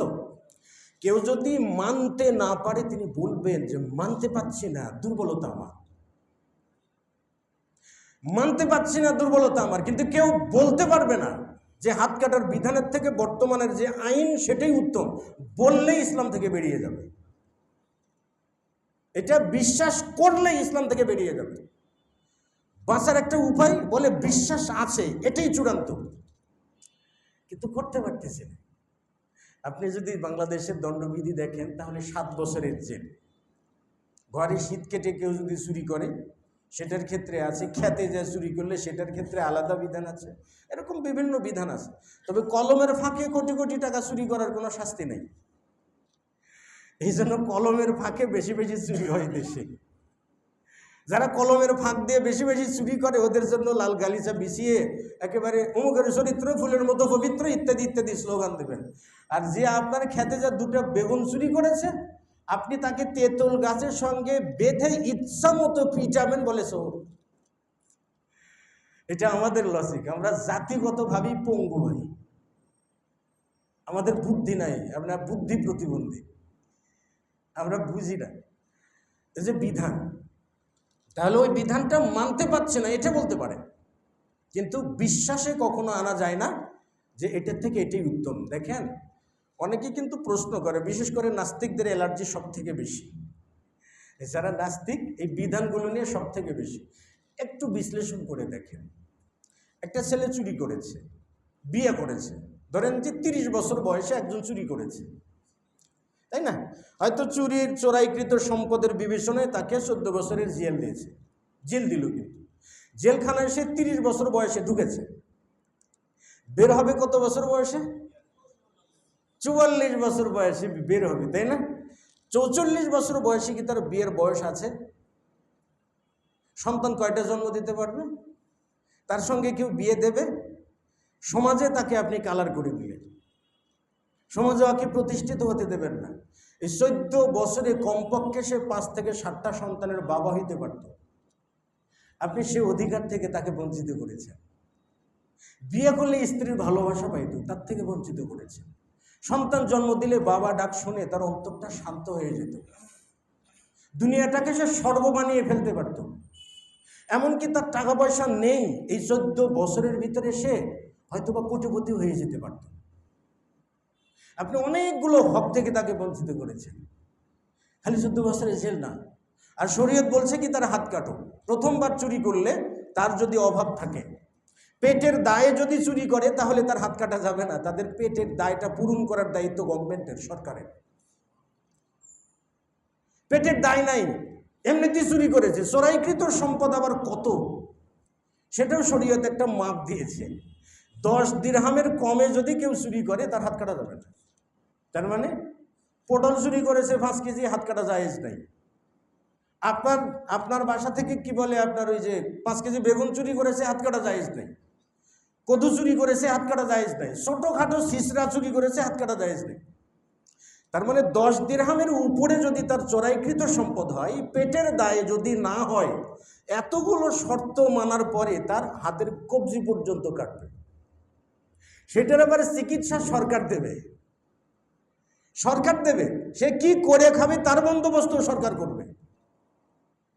তার জীবন থেকে কিন্তু সে আবার এই অবস্থায় বিয়েও করতে পারবে, সন্তানও লাভ করতে পারবে, ঘর সংসার সব কিছু করতে পারবে, তার সন্তানের ওসিলায় সে বড়লোক হয়ে যেতে পারে, এই 14 বছরে হাত কাটা মানুষও অনেক কিছু করে দিতে পারে। তাহলে বলুন তো লজিক্যালি কোনটা ভালো? আপনার বিবেককে জিজ্ঞেস করে দেখুন না কোনটা ভালো। হাত কাটার বিধানটা এখন নয়, কিয়ামত পর্যন্ত উত্তম থাকবে। কেন? ফয়সালাটা পৃথিবীর কেউ করে নাই, আসমান থেকে তিনি করেছেন, যিনি সৃষ্টি করেছেন। তা আমাকে যিনি সৃষ্টি করেছেন, আমার তবিয়ত সম্পর্কে তিনি তো জানেন, স্বভাব সম্পর্কে তিনি তো জানেন, আমার সমাজ কেমন হবে, সমাজে শান্তি কিভাবে আসবে তিনি তো জানেন। তো বলছিলাম ফি ইকামাতিল হুদুদ, বিধান বাস্তবায়ন করার ক্ষেত্রে একরোখা বলতে পারেন, কঠোর বলতে পারেন, যত কঠোর হতে পারেন বিধান বাস্তবায়ন করার ক্ষেত্রে। 3 নম্বরে যে বিষয়টা হইল সেটা হলো লিহিফজিল আহলি, পরিবারকে সুরক্ষিত রাখবার জন্য। আপনার স্ত্রী পর কোনো ছেলের সঙ্গে মোবাইলে কথা বলছেন, এখন আপনি বলবেন যে ডোন্ট মাইন্ড, কোনো ব্যাপার না। আপনি এখানে আপনার অন্তরটা অনেক উদার, অনেক নম্র, অনেক ভদ্র। আপনি এখানে যত উদারতা দেখাবেন তত আপনার ঔরসজাত সন্তান আপনার সম্পদ পাবে না, অন্যের ঔরসজাত সন্তান আপনার ভিতরে ঢুকিয়ে আপনার সম্পদ পাবে। এ জায়গায় কি নেই? এই জায়গায় কি আপনার তাওয়াদুর নেই, এ জায়গায় লিন নেই, এ জায়গায় রহমত নেই, দয়া নেই। সাদ বিন মুআজ রাদিয়াল্লাহু তাআলা আনহু বলছেন, আল্লাহ সুবহানাহু ওয়া তাআলা মুহাম্মদ রাসূলুল্লাহ সাল্লাল্লাহু আলাইহি ওয়াসাল্লামের স্ত্রীদেরকেই বলছেন, আমরা কঠোর হতে পারি না নারীদের প্রতি। স্কুলে একটা ছেলে একটা মেয়ে হাত ধরে যাচ্ছে, এই ছেলে এভাবে যাচ্ছ কেন, কি কে তোমার? বলে বয়ফ্রেন্ড। এক থাপড়ানি দিয়ে তোমার দাঁত ফেলে দেবো, বয়ফ্রেন্ড এভাবে হাত ধরে যায়? আপনি একটা ধমক দিন না, 10টা শিক্ষা পেয়ে যাবেন। কোনো একটা ছেলে আপনার সামনে দিয়ে যেতে ও কাবেই, মুরব্বীরা আসছে, ছাড়ো ছাড়ো, তাই না? কিন্তু আপনি বলছেন যে ভালোই, তাই না? আপনি যখন ভালোই বলছেন, সমাজের অবকাঠামো তো ভেঙে পড়েছে। আল্লাহ তাআলা নবী সাল্লাল্লাহু আলাইহি ওয়াসাল্লামের স্ত্রীদেরকে কি বলছেন জানেন? ইয়া নিসা আন-নবী লাস্তুন্না কাআহাদিম মিনান নিসা, ও রাসূল সাল্লাল্লাহু আলাইহি ওয়াসাল্লামের স্ত্রীরা, মুহাম্মাদের স্ত্রীরা, শোনো, তোমরা না অন্য কোনো মেয়েদের মতো নও। লাস্তুন্না কাআহাদিম মিনান নিসা ইন ইত্তাকাইতুন্না, যদি তোমরা আল্লাহ তাআলাকে ভয় করে থাকো না, তাহলে ইন ইত্তাকাইতুন্না ফালা তাখদা'না বিল কওলি, তাহলে মানুষের সঙ্গে কখনো কোমল কণ্ঠে কথা বলবা না। লাভ কি? যাদের অন্তরে ব্যাধি আছে তারা প্ররোচিত হতে পারে, এই জন্য কখনো কোমল কণ্ঠে কথা বলবা না। এটা মুহাম্মদ সাল্লাল্লাহু আলাইহি ওয়াসাল্লামের স্ত্রীদেরকে বলছেন। তার মানে কি, কোনো মহিলাকে সৎপথে আনবার জন্য বেগানা পুরুষের সঙ্গে কথা বলছে, এটার জন্য আপনাকে কি হতে হবে? কঠোর হতে হবে। আপনার স্ত্রীকে আগে সুরক্ষিত রাখুন না, সেই মানুষই আপনি স্ত্রীকে মার্কেটে দেওয়ার ক্ষেত্রে উদার। আপনার কি বলে চাচাতো ভাইয়ের ফুফাতো বোনের বন্ধু আসছে, আপনি তাকে ঘরে ঢুকাচ্ছেন কেন? আপনার স্ত্রী আধুনিক যুগের মেয়ে। আপনার সেই বন্ধুর বন্ধু কে আছে তাকেও নিয়ে আসছেন, বলে আমার ফ্রেন্ড, তাকে চা দাও। কেন রে ভাই? হচ্ছে না ভাই, চা খাইতে খাইতে প্রেম হচ্ছে না ভাই? ছেলেকে স্কুলে দিয়া 2 অভিভাবক গল্প করতে করতেই প্রেম হচ্ছে। কেন জানেন? আমরা যেখানে কঠোর হওয়া লাগবে সেখানে কঠোর নই। বলছিলাম সাদ বিন মুআজ রাদিয়াল্লাহু তাআলা আনহু বলছিলেন যে আল্লাহর কসম, আমি যদি আমার স্ত্রীর সঙ্গে অন্য কোনো পুরুষকে দেখি, লা যারাবতুহু বিসাইফ, আমি তাকে তরবারি দিয়ে শেষ করে দেব। গায়রা মুসফাহিন, তরবারির উল্টা পিঠ নয়, ধারালো পিঠ দিয়ে হত্যা করব আমি। রাসূল সাল্লাল্লাহু আলাইহি ওয়াসাল্লাম তখন বললেন, দেখো দেখো সাদ বিন মুআজের আত্মমর্যাদা দেখো, ব্যক্তিত্ব দেখো, তার কতটা তুঙ্গে তার ব্যক্তিত্ব, আত্মমর্যাদা, যেটি দিয়ে তার পরিবারকে সুরক্ষিত রাখে। তিনি বললেন যে আমি তার থেকেও বেশি ব্যক্তিত্ব সম্পন্ন। আল্লাহ রাসূল বলেন আমি তার থেকেও বেশি ব্যক্তিত্ব সম্পন্ন। আল্লাহ সুবহানাহু ওয়া তাআলা আমার থেকেও বেশি ব্যক্তিত্ব সম্পন্ন, এজন্য তিনি অশ্লীলতাকে হারাম করে দিয়েছেন। কেউ পর স্ত্রীর সঙ্গে কথা বলতে পারবে না, কেউ পর স্ত্রীর সঙ্গে দেখা করতে পারবে না। লা তাস্তানিসু ওয়া তুসাল্লিমু আলা আহলিহা, কেউ কারো ঘরে প্রবেশ করতে পারবে না যতক্ষণ না অনুমতি না নেবে এবং সালাম না দেবে। সালামের জবাব যদি না পাও তাহলে ফেরত চলে আসবে, কেউ বাড়িতে ঢুকতে পারবে না। এই জন্য অশ্লীলতাকে আল্লাহ তাআলা হারাম করেছেন, এটা আল্লাহ তাআলার আত্মমর্যাদা। কিন্তু আপনি যখন অশ্লীলতায় লিপ্ত হন, কোনো মানুষ যখন আপনার মেয়ে যখন অশ্লীল কাজে লিপ্ত আছে, বেপরদায় স্কুলে যাচ্ছে, ঘোরাফেরা করছে, আপনি যখন প্রতিবাদ করছেন না, তখন আপনি আল্লাহ তাআলার আত্মমর্যাদাকে সম্মান করছেন না। আপনি যখন বলেন যে এটা আধুনিক যুগের ছেলেপেলে না, তার মানে কি আপনি আপনার আল্লাহ তাআলার আত্মমর্যাদাকে নিয়ে তামাশা করছেন। আপনি মসজিদে সালাত পড়লে কী হবে, তাহাজ্জুদ হইলে কি হইলে হয়েছে, কি হয়েছে? আপনি 36 বার হজ করেন, বছরে 2টা করে হজ করেন, তাতেও তো যায় আসে। কাসওয়াতুল কুলুব সব জায়গাতে নাই। নিজের পরিবারকে সুরক্ষিত রাখবার জন্য আহজাব যুদ্ধে একজন যুবক যুদ্ধে গেছিলেন, নবী সাল্লাল্লাহু আলাইহি ওয়াসাল্লামের কাছে বললেন, ইয়া রাসূলুল্লাহ একটু ছুটি চাই, বাড়িতে যাব, অনুমতি চাই। তো তিনি নতুন বিয়ে করছেন, নবী সাল্লাল্লাহু আলাইহি ওয়াসাল্লাম তাকে অনুমতি দিলেন এবং বললেন, তুমি অস্ত্রটা সাথে করে নিয়ে যাও, কারণ মুজার গোত্র তোমার প্রতি আবার কি করতে পারে, আক্রমণ করতে পারে, অস্ত্রটা নিয়ে যাও। তিনি অস্ত্রটা নিয়ে রওনা দিলেন, বর্ষা কাঁধে করে নিয়ে যাচ্ছে। কিন্তু বাড়ির উঠানে যাওয়ার আগেই তিনি দূর থেকে দেখছেন তার স্ত্রী ঘরের দরজায় দাঁড়িয়ে আছে। চৌকাঠের দুপাশে হাত রেখে তিনি দরজায় দাঁড়িয়ে আছেন। স্ত্রী যে ঘরের দরজায় দাঁড়িয়ে আছে এটা তার কাছে ভালো লাগে না। তিনি দূর থেকে বর্ষা তাক করেছেন তার স্ত্রীকে হত্যা করতে। অপরাধ কি জানেন? সে কেন ঘরের দরজায় পর্দাবিহীন দাঁড়িয়ে থাকবে? তার এটা আত্মমর্যাদায় লেগেছে, আত্মসম্মানে লেগেছে। কারণ আমি মুহাম্মদ রাসূলুল্লাহর সাহাবী, আমি একজন মুসলিম যোদ্ধা, আমি একজন মুসলিম সৈনিক, আমার স্ত্রী কেন এই অবস্থায় থাকবে? তো পরিবারকে সুরক্ষিত রাখা, এটার ক্ষেত্রে তাওয়াজু, বিনয়, নম্রতা নাই। কিন্তু এখন আপনি বলবেন গণতান্ত্রিক অধিকার, সাংবিধানিক অধিকার, দণ্ডবিধির অধিকার, বাঙালি জাতির অধিকার, বাংলাদেশের অধিকার, সবগুলো অধিকারকে যুক্ত করে দিয়ে আপনি বলবেন যে যার মতো চলে চুপ। হ্যাঁ, আমরা আমাদের পুত্রবধূকে মানাতে পারি না, পুত্রকে মানাতে পারি না, কেন?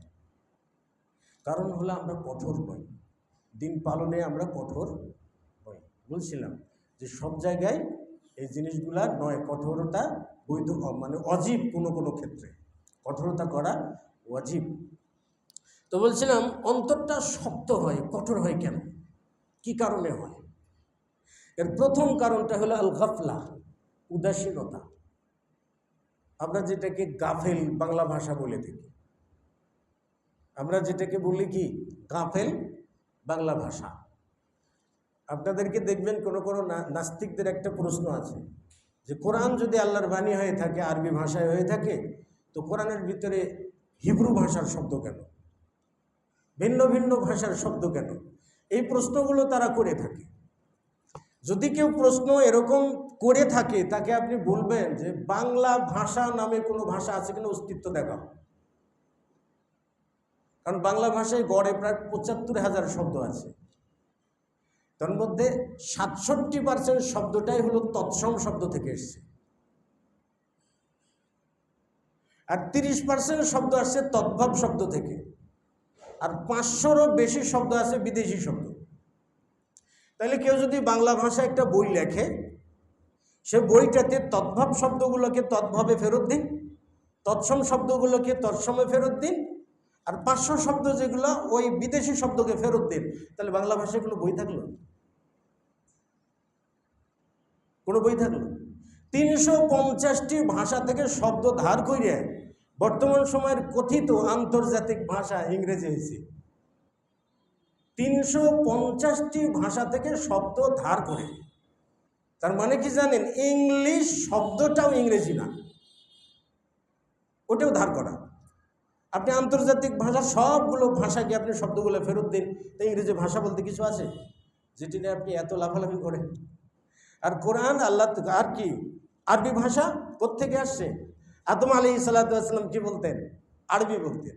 জান্নাতের ভাষা কি? আরবি। আল্লাহ তাআলার সচরাচর ভাষা কি? আরবি। তাহলে কবরের জিজ্ঞাসাটাও কি? আরবি। তো আরবি ভাষাটা কি? আসমানি ভাষা। কিছু হিব্রু ভাষা ব্যবহারের অধিক অধিক ব্যবহারের কারণে আরবি ভাষায় রূপান্তরিত হয়েছে। যেমন এই শব্দগুলো নিয়ে এসে বাংলা ভাষায় রূপান্তর লাভ করছে। তো যেটা বলতে চাচ্ছিলাম, আল গাফলা, উদাসীনতা। উদাসীনতার কারণে মানুষের অন্তর কঠোর হয়ে যায়। কেমনে? আল্লাহ সুবহানাহু ওয়া তাআলা বলছেন, ওয়ালাকাদ দারা'না লিজাহান্নামা কাসীরাম মিনাল জিন্নি ওয়াল ইনসি, জিন এবং ইনসান জাতির মধ্য থেকে বেশিরভাগ মানুষ যারা জিন এবং ইনসান তারা জাহান্নামে যাবে। কারণটা কি? লাহুম কুলুবুন, কাসওয়াতুল কুলুব, দেখেন, লাহুম কুলুবুন লা ইয়াফকাহুনা বিহা, তাদের অন্তর আছে কিন্তু অন্তর দিয়ে বোঝে না, দিনটাকে বোঝে না। অন্তর আছে ঠিকই, দিনটাকে বোঝে না। আমরাও কি সেরকমই না? আপনি বলেন জমির দলিল কত নাম্বার, দাগ নাম্বার কত, পোরসা নাম্বার কত, আপনার প্রাতিষ্ঠানিক শিক্ষা নেই, কিন্তু দাগ নাম্বার, পোরসা নাম্বার, যত নাম্বার, খতিয়ান নাম্বার যত আছে, আপনি সব কিছু আপনি আপনার মাথাতে একেবারে আপনি গেঁথে রেখেছেন। কিন্তু ওযু করতে হয় কেমনে, ওই জিনিসটা আপনি 40 বছর বয়সে শেখেন নাই। আপনাকে কি বলা যায় না লাহুম কুলুবুন, অন্তর আছে, লা ইয়াফকাহুনা, অন্তর দিয়ে বোঝে না। লাহুম আয়ুনুন লা ইউবসিরুনা বিহা, তাদের চক্ষু আছে কিন্তু চক্ষু দিয়ে তারা দ্বীনকে দেখে না। লাহুম আযানুন লা ইয়াসমাউনা বিহা, তাদের কর্ণ আছে কিন্তু কর্ণ দিয়ে দ্বীনের বাণী, দ্বীনের কথা শোনে না। দ্বীনের কথা তারা শোনে না। বাস্তব প্রমাণ দেখবেন আপনি, একটা দ্বীনি হালাকায় এখানে যতগুলো মানুষ আছে, এখানেই যদি কি বলে কোনো একজন শিল্পী এসে নাচানাচি করতো, তো দেখতেন যে পাশেই যদি হইতো তাহলে কত মানুষ যে হইতো তার কোনো হিসাব নেই। থাকার পরেও তারা শোনে না। উলাইকা কাল আনআম, এরা চতুষ্পদ প্রাণী। বাল হুম আদাল্লু, বরং এর থেকেও এরা নিকৃষ্ট। উলাইকা হুমুল গাফিলুন, এরা উদাসীন জাতি হিসেবে। কি এরা? উদাসীন। উদাসীন কেন হয়? রাসূল সাল্লাল্লাহু আলাইহি ওয়াসাল্লাম বলছেন, মান সাকানাল বাদিয়াতা, যে একেবারে নিভৃতে গ্রামে বসবাস করে, জাফা, তার অন্তরটা কঠোর হয়ে যায়, অন্তরটা শক্ত হয়ে যায়। দেখবেন শুধু কৃষিকাজ নিয়ে ব্যস্ত, দিন সম্পর্কে জানেও না, বোঝেও না, বোঝারও কোনো চেষ্টা করেও না, ওইদিকে কোনো ভ্রুক্ষেপই নাই। এই তিনি সকালে যাবেন, কৃষিকাজ করবেন, সারা দিন ওটাই করবেন, এটা নিয়েই তিনি ব্যস্ত, আর অন্য কোনো ব্যস্ততা তার মধ্যে নাই। তা রাসূল সাল্লাল্লাহু আলাইহি ওয়াসাল্লাম বললেন যে মান সাকানাল বাদিয়াতে, যে গ্রামে বসবাস করে তার অন্তরটা কঠোর হয়ে যায়। মান আতবা সাইদা, যে ব্যক্তি শিকারীর পেছনে ছুটে, গাফালা, সে উদাসীন হয়ে যায়। শিকারীর পেছনে, জাহিলি জামানায়, মানে বলতে পারেন যে সেই আগেকার জামানায়, রাসূল সাল্লাল্লাহু আলাইহি ওয়াসাল্লামের জামানায় কেউ হয়তো বা বাটুল নিয়ে, বিভিন্ন কিছু নিয়ে, পাখি শিকার করা, বিভিন্ন কাজে সারাদিন ব্যস্ত থাকতো। কিন্তু এখন পাখি শিকার নয়, এখন দুনিয়া শিকার, এখন টাকা শিকার, এখন জায়গা শিকার, ঢাকা শহরের জায়গা শিকার। কত কত মানুষের জায়গা দখল করা হয়েছে না, লম্বা টাইমে হয়েছে না, অনেক জায়গা দখল হয়েছে। সেই দখলের জায়গাতে দখলদারের নাম বদলে গেছে, কিন্তু দখলদার বদলে নেই। ওই জায়গাতে আর এক গ্রুপ এসে এন্ট্রি নিয়েছে, ওনারা দখল শুরু করছে। শিকার কি? দুনিয়া শিকার। কিন্তু সাহাবা ইকরামগণ কি স্বীকার করতেন? তারা দিন স্বীকার করতেন। তারা কি স্বীকার করতেন? দিন স্বীকার। যদি জানতেন যে কেউ কোনো শতামূল করে, আর জানার পরে যে কোনো সাহাবী করা বাদ দিয়েছে, এমন কোনো নজির নেই। আপনাদের মনে পড়ে না, গরিব সাহাবীর অভিযোগ করলেন, ইয়া রাসূলুল্লাহ, যত উত্তম দান সদকা কইরা, যাকাত টাকাত দিয়া, সবগুলো তো সওয়াব ধনীরা নিয়ে যাচ্ছে। রাসূল সাল্লাল্লাহু আলাইহি ওয়াসাল্লাম বলেন, এমন কি আমলের কথা বলবো না যেটা করলে তোমাদের আমল তাদের থেকেও বেশি হবে, যদি তারা এটা না করে থাকে। বলে কি ইয়া রাসূলুল্লাহ? 33 বার সুবহানাল্লাহ, 33 বার আলহামদুলিল্লাহ, 33 বার আল্লাহু আকবার, তামামুল মিআ বিলা ইলাহা ইল্লাল্লাহু ওয়াহদাহু লা শারীকা লাহু লাহুল মুলকু ওয়া লাহুল হামদু ওয়া হুয়া আলা কুল্লি শাইইন কাদির।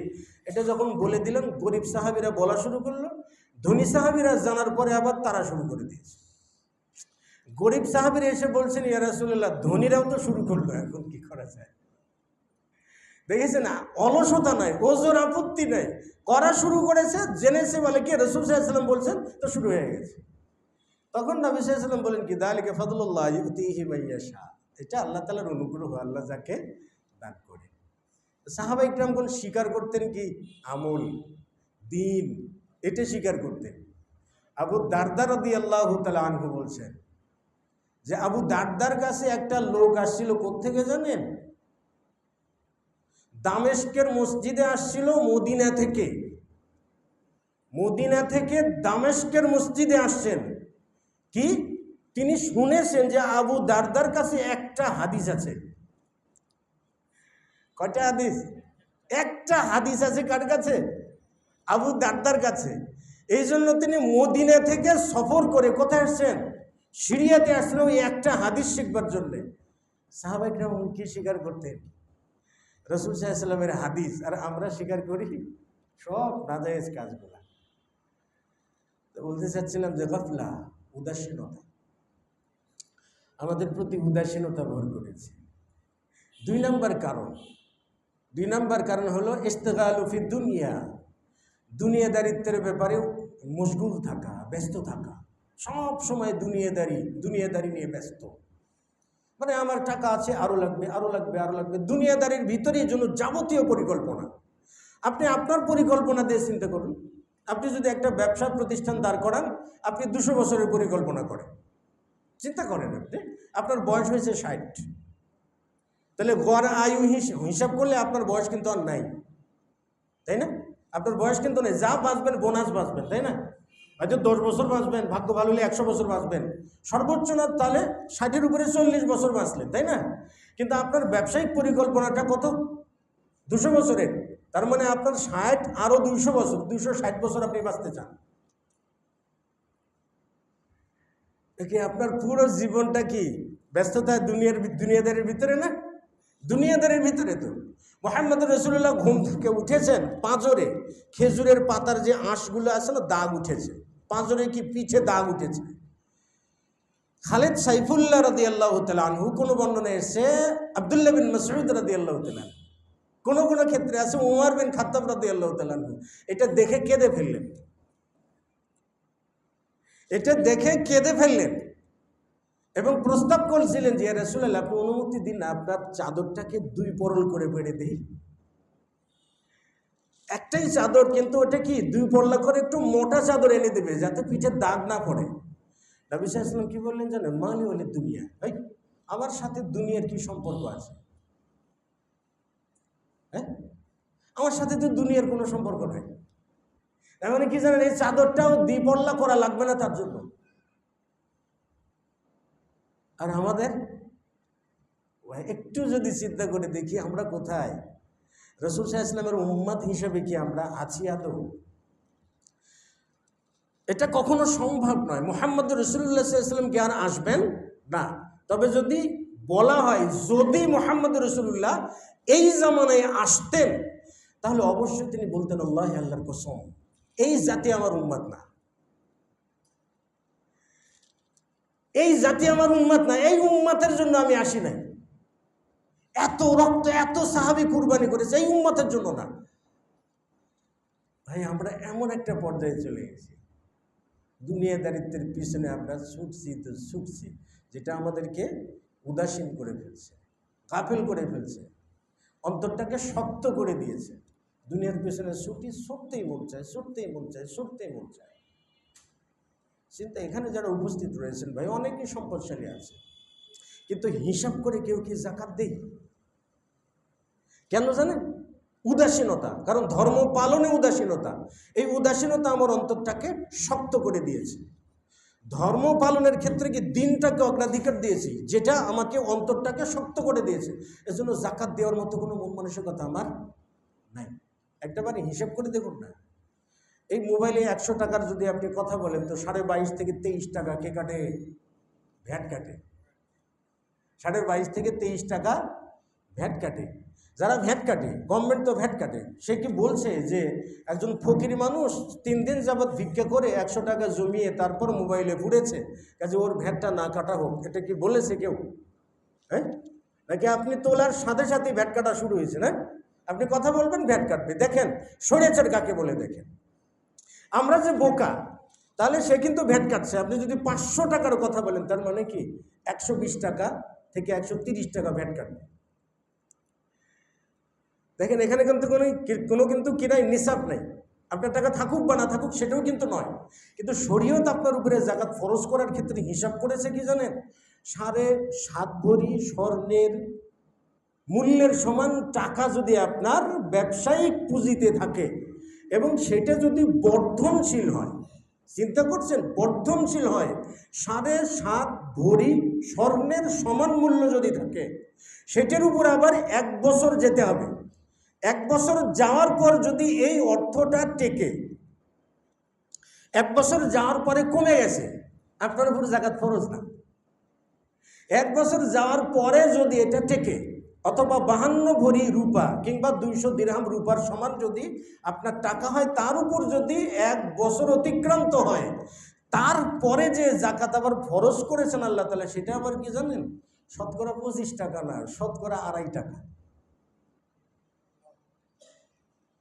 শতকরা 2.5 টাকা। অথচ আপনি ফকির হন, যাই হন, 100 টাকার কথা বলবেন, 25 টাকা নাই। আর ইসলাম আপনাকে কত ভেবেচিন্তে, দেখেছেন, মানে আপনাকে স্বাবলম্বী হওয়ার সুযোগ দিয়েছে। যার বাড়িতে 7.5 ভরি স্বর্ণের সমান টাকা আছে, সে কি ফকির? সে কি গরিব? সে কি না খেয়ে থাকে? সে কি অভাবে? তাও খাওয়া পড়ার উপরে অবশিষ্ট যেটা, কত হিসাব কিতাব করে আপনাকে স্বাবলম্বী হওয়ার সুযোগ দিয়েছে, সচ্ছলতা আনয়ন করার সুযোগ দিয়ে তারপরে জাকাতটা করছে একেবারেই সামান্য, শতকরা 2.5 টাকা।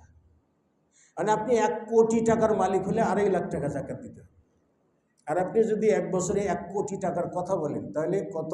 25 লাখ টাকা ভ্যাট যাবে। চিন্তা করছেন আমরা অঙ্ক কোন দিকে করি? কিন্তু আল্লাহ তাআলার অঙ্কটা বুঝি না, আমরা বুঝতে চেষ্টাও করি না। এটা কেন হয়েছে জানেন? আমাদের অন্তরটা যেমন কঠোর হয়েছে, সমাজ কঠোর হয়েছে, প্রশাসন কঠোর হয়েছে, গভর্নমেন্ট কঠোর হয়েছে।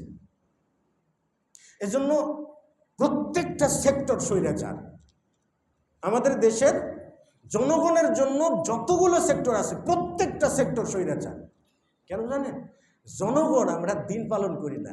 দিনের প্রতি যেমন ছুটেছি, জাকাত যদি কেউ দেয়, নিয়মিত জাকাত দিলে আল্লাহ তাআলা রহমত নাজিল হয়। রহমত নাজিল হলে এই সবগুলো পালিয়ে যাবে। কী হবে? এই সবগুলো পালিয়ে যাবে। দেখেন রাসূল সাল্লাল্লাহু আলাইহি ওয়াসাল্লাম বলছেন যে ইদা মুনিয়াতিজ জাকাত, যখন জাকাত দেওয়া মানুষ বন্ধ করে দেয়, তখন আসমান থেকে বৃষ্টির ফোঁটা বন্ধ হয়ে যায়। বৃষ্টি বন্ধ হবে, অভিশাপ আসবে চতুর্দিক থেকে। তো বলছিলাম, দুনিয়াদারি নিয়ে ব্যস্ত থাকা, এটা আপনার অন্তর কঠোর হওয়ার 2 নম্বর কারণ। 3 নম্বর কারণ হলো নিসিয়ানুল মাউত, মৃত্যুকে ভুলে যাওয়া। মরা যে লাগবে, এটা আমাদের সংবিধানে নাই। মরা যে লাগবে, এটা আমাদের কি নাই? সংবিধানে নাই। দেখবেন যে আপনি মারা গেছেন, আপনার সমাজ কার উপরে আপনি মারা গেছেন সেটা বিচার করে না। মৃত্যু যে সবার জন্য ভাই, এখন এমন কোনো কি সায়েন্স আসছে, এমন কোনো বিজ্ঞানের সূত্র আসছে যে বেঁচে থাকা যাবে? কোনো নাস্তিকরা কি বলে যে মরা লাগবে না? পৃথিবীর এমন কোনো মানুষ কি বলছে যে মৃত্যুবরণ করা লাগবে না? কেউ কি মৃত্যু থেকে বেঁচে থাকতে পেরেছে? মুসা আলাইহিস সালাতু ওয়াস সালাম মালাকুল মউতকে থাপ্পড় মেরেছিলেন মৃত্যুর জন্য, বলে আপনার মৃত্যু হবে, থাপ্পড় দিয়েছিলেন। মালাকুল মউত যে রূপে এসেছিলেন, সেই রূপের চোখ অন্ধ হয়েছিল। তারপরে বলছিলেন যে এত বছর পরে কি বলে মরাই লাগবে। মুসা আলাইহিস সালাতু ওয়াস সালাম, ঠিক আছে আমি এখনই রেডি। তবে মৃত্যুকে কেউ কি অস্বীকার করতে পারবে? কিন্তু সে মৃত্যুর প্রস্তুতি আছে। রাসূল সাল্লাল্লাহু আলাইহি ওয়াসাল্লাম তারিক বিন আব্দুল্লাহ আল মুহারিবিকে বলছেন, ইস্তাইদ লিল মাউতি ক্বাবলা নুজুলিল মাউতি। তারিক বিন আব্দুল্লাহ, মৃত্যু আসার আগেই মরণের জন্য প্রস্তুতি নাও। মৃত্যু আসার আগেই মৃত্যুর জন্য প্রস্তুতি নাও। আচ্ছা, বলতে পারবেন কি মৃত্যু কখন আসবে? 5 মিনিট পর, 2 মিনিট পর, 5 দিন পর? বলতে পারবো? 5 মিনিট পরেও যেহেতু মৃত্যু আসবে, 5 মিনিটও সময় আছে, আমি নিশ্চিত নই। তাহলে 5 মিনিটের ভিতরেই, মানে 5 মিনিটের আগে আমাকে মৃত্যুর প্রস্তুতি নিতে হবে। আমি যদি 1 মিনিটের জন্য নিশ্চিত না হই যে 1 মিনিট বাঁচবো, তাহলে আমার 1 মিনিটের আগেই কি করতে হবে ভাই? মৃত্যুর প্রস্তুতি নিতে হবে। তার মানে এখন থেকেই। আমি যে দুটো কথা বলতে পারি, এটাও আল্লাহ তাআলার রহমত, মানে জীবন পেয়েছি, নাও তো পেতে পারি। সেটার জন্য কি প্রস্তুতি আছে আমাদের? কুল্লু নাফসিন যায়িকাতুল মাউত, আমরা তো সবাই জানি ভাই, সবাই পড়ি। এই বক্তব্যটা সব থেকে বেশি শোনা যায় কখন জানেন? যখন কোনো মানুষ মারা যায় আর রাজনৈতিক নেতারা ওই মাঠে যে উপস্থিত হয়, তখন তারা যখন বক্তব্য দিবে দেখবেন যে সকলেই মনে হয় যে আরে বাবারি বাবা, দেশের আলেম ওলামা কি হাদিস জানে, কোরআন হাদিস জানে, এখনো নাফসিন যায়কাতুল মাউত এটা বলবেন, কিন্তু ওইটা বলার ভিতরেও যে ওনার ভিতরে যে চুরি চামারির কত টাকা আছে ওটার কিন্তু ক্ষেত্রে কখনো হিসাব করেন নাই। ওটা ওনারও প্রস্তুতি নাই, প্রস্তুতি নিতে চান। কিন্তু মৃত্যুর জন্য প্রস্তুতি নেওয়া লাগে। মৃত্যুর যন্ত্রণা ভাই অনেক কঠিন। মুহাম্মদ রাসূলুল্লাহ সাল্লাল্লাহু আলাইহি ওয়াসাল্লাম মৃত্যুর সময় আয়েশা রাদিয়াল্লাহু তাআলা আনহা বলছেন, তার সামনে একটা বাটি রাখা ছিল, বাটি ভর্তি পানি ছিল, তিনি 2 হাত পানির ভিতরে ডুবাচ্ছেন, সহিহ বুখারীর হাদিস, 2 হাত পানির ভিতরে ডুবাচ্ছেন, হাতটাকে ঠান্ডা করে নিয়ে তিনি তার মুখটাকে মেসেজ করছেন, বারংবার মেসেজ করছেন আর বলছেন যে ইন্না লিল মাউতি সাকরাত, মৃত্যুর অনেক যন্ত্রণা, মৃত্যুর অনেক যন্ত্রণা, অনেক যন্ত্রণা, অনেক কষ্ট। তার এই অবস্থা দেখে ফাতেমা রাদিয়াল্লাহু তাআলা আনহা কেঁদে ফেলেছিলেন। তিনি আফসোস করে বলছিলেন যে ওয়া আবাতা, ও বাবা, মৃত্যুর অনেক যন্ত্রণা হচ্ছে তোমার। রাসূল সাল্লাল্লাহু আলাইহি ওয়াসাল্লাম তখন ফাতেমাকে বলছেন, ও ফাতেমা, এরপর থেকে আর কোনো যন্ত্রণা থাকবে না। আমার কাছে যে যন্ত্রণাটা আসছে প্রত্যেকটা মানুষের কাছে সেটা আসবে, এরপর থেকে আর কারো, তোমার বাবার জন্য আর কোনো কষ্ট আসবে না। এই মৃত্যুর যন্ত্রণা বলছেন তিনি, মৃত্যুর অনেক যন্ত্রণা বলতে বলতেই তার দাঁড়িয়ে রাখা হাতটা পড়ে গেল, আলা রাফিকিল আলা, এটা বলতে বলতেই তিনি ইন্তেকাল করলেন। সেই মানুষটাকে যদি মৃত্যুর যন্ত্রণা পাকড়াও করে, আমি আপনি কে? আমি আপনি কে? যে মানুষটার বলতে পারেন যে কোনো ফরিয়াদ দোয়া আল্লাহ তাআলা কখনো ফেরত দেননি। মক্কার মুশরিকরা যখন বলল যে মুহাম্মদ লেসকাটা নির্বংশ বলে যখন তাকে দুয়ধ্বনি দিতেছিল, তখনই আল্লাহ সুবহানাহু ওয়া তাআলা কি বললেন যে ইয়া রাসূলুল্লাহ, টেনশন কি তোমার, চিন্তা কি, ইন্না আতাইনাকাল কাউসার, আমি তোমাকে হাউজে কাউসার দান করলাম, তোমার চিন্তা কি?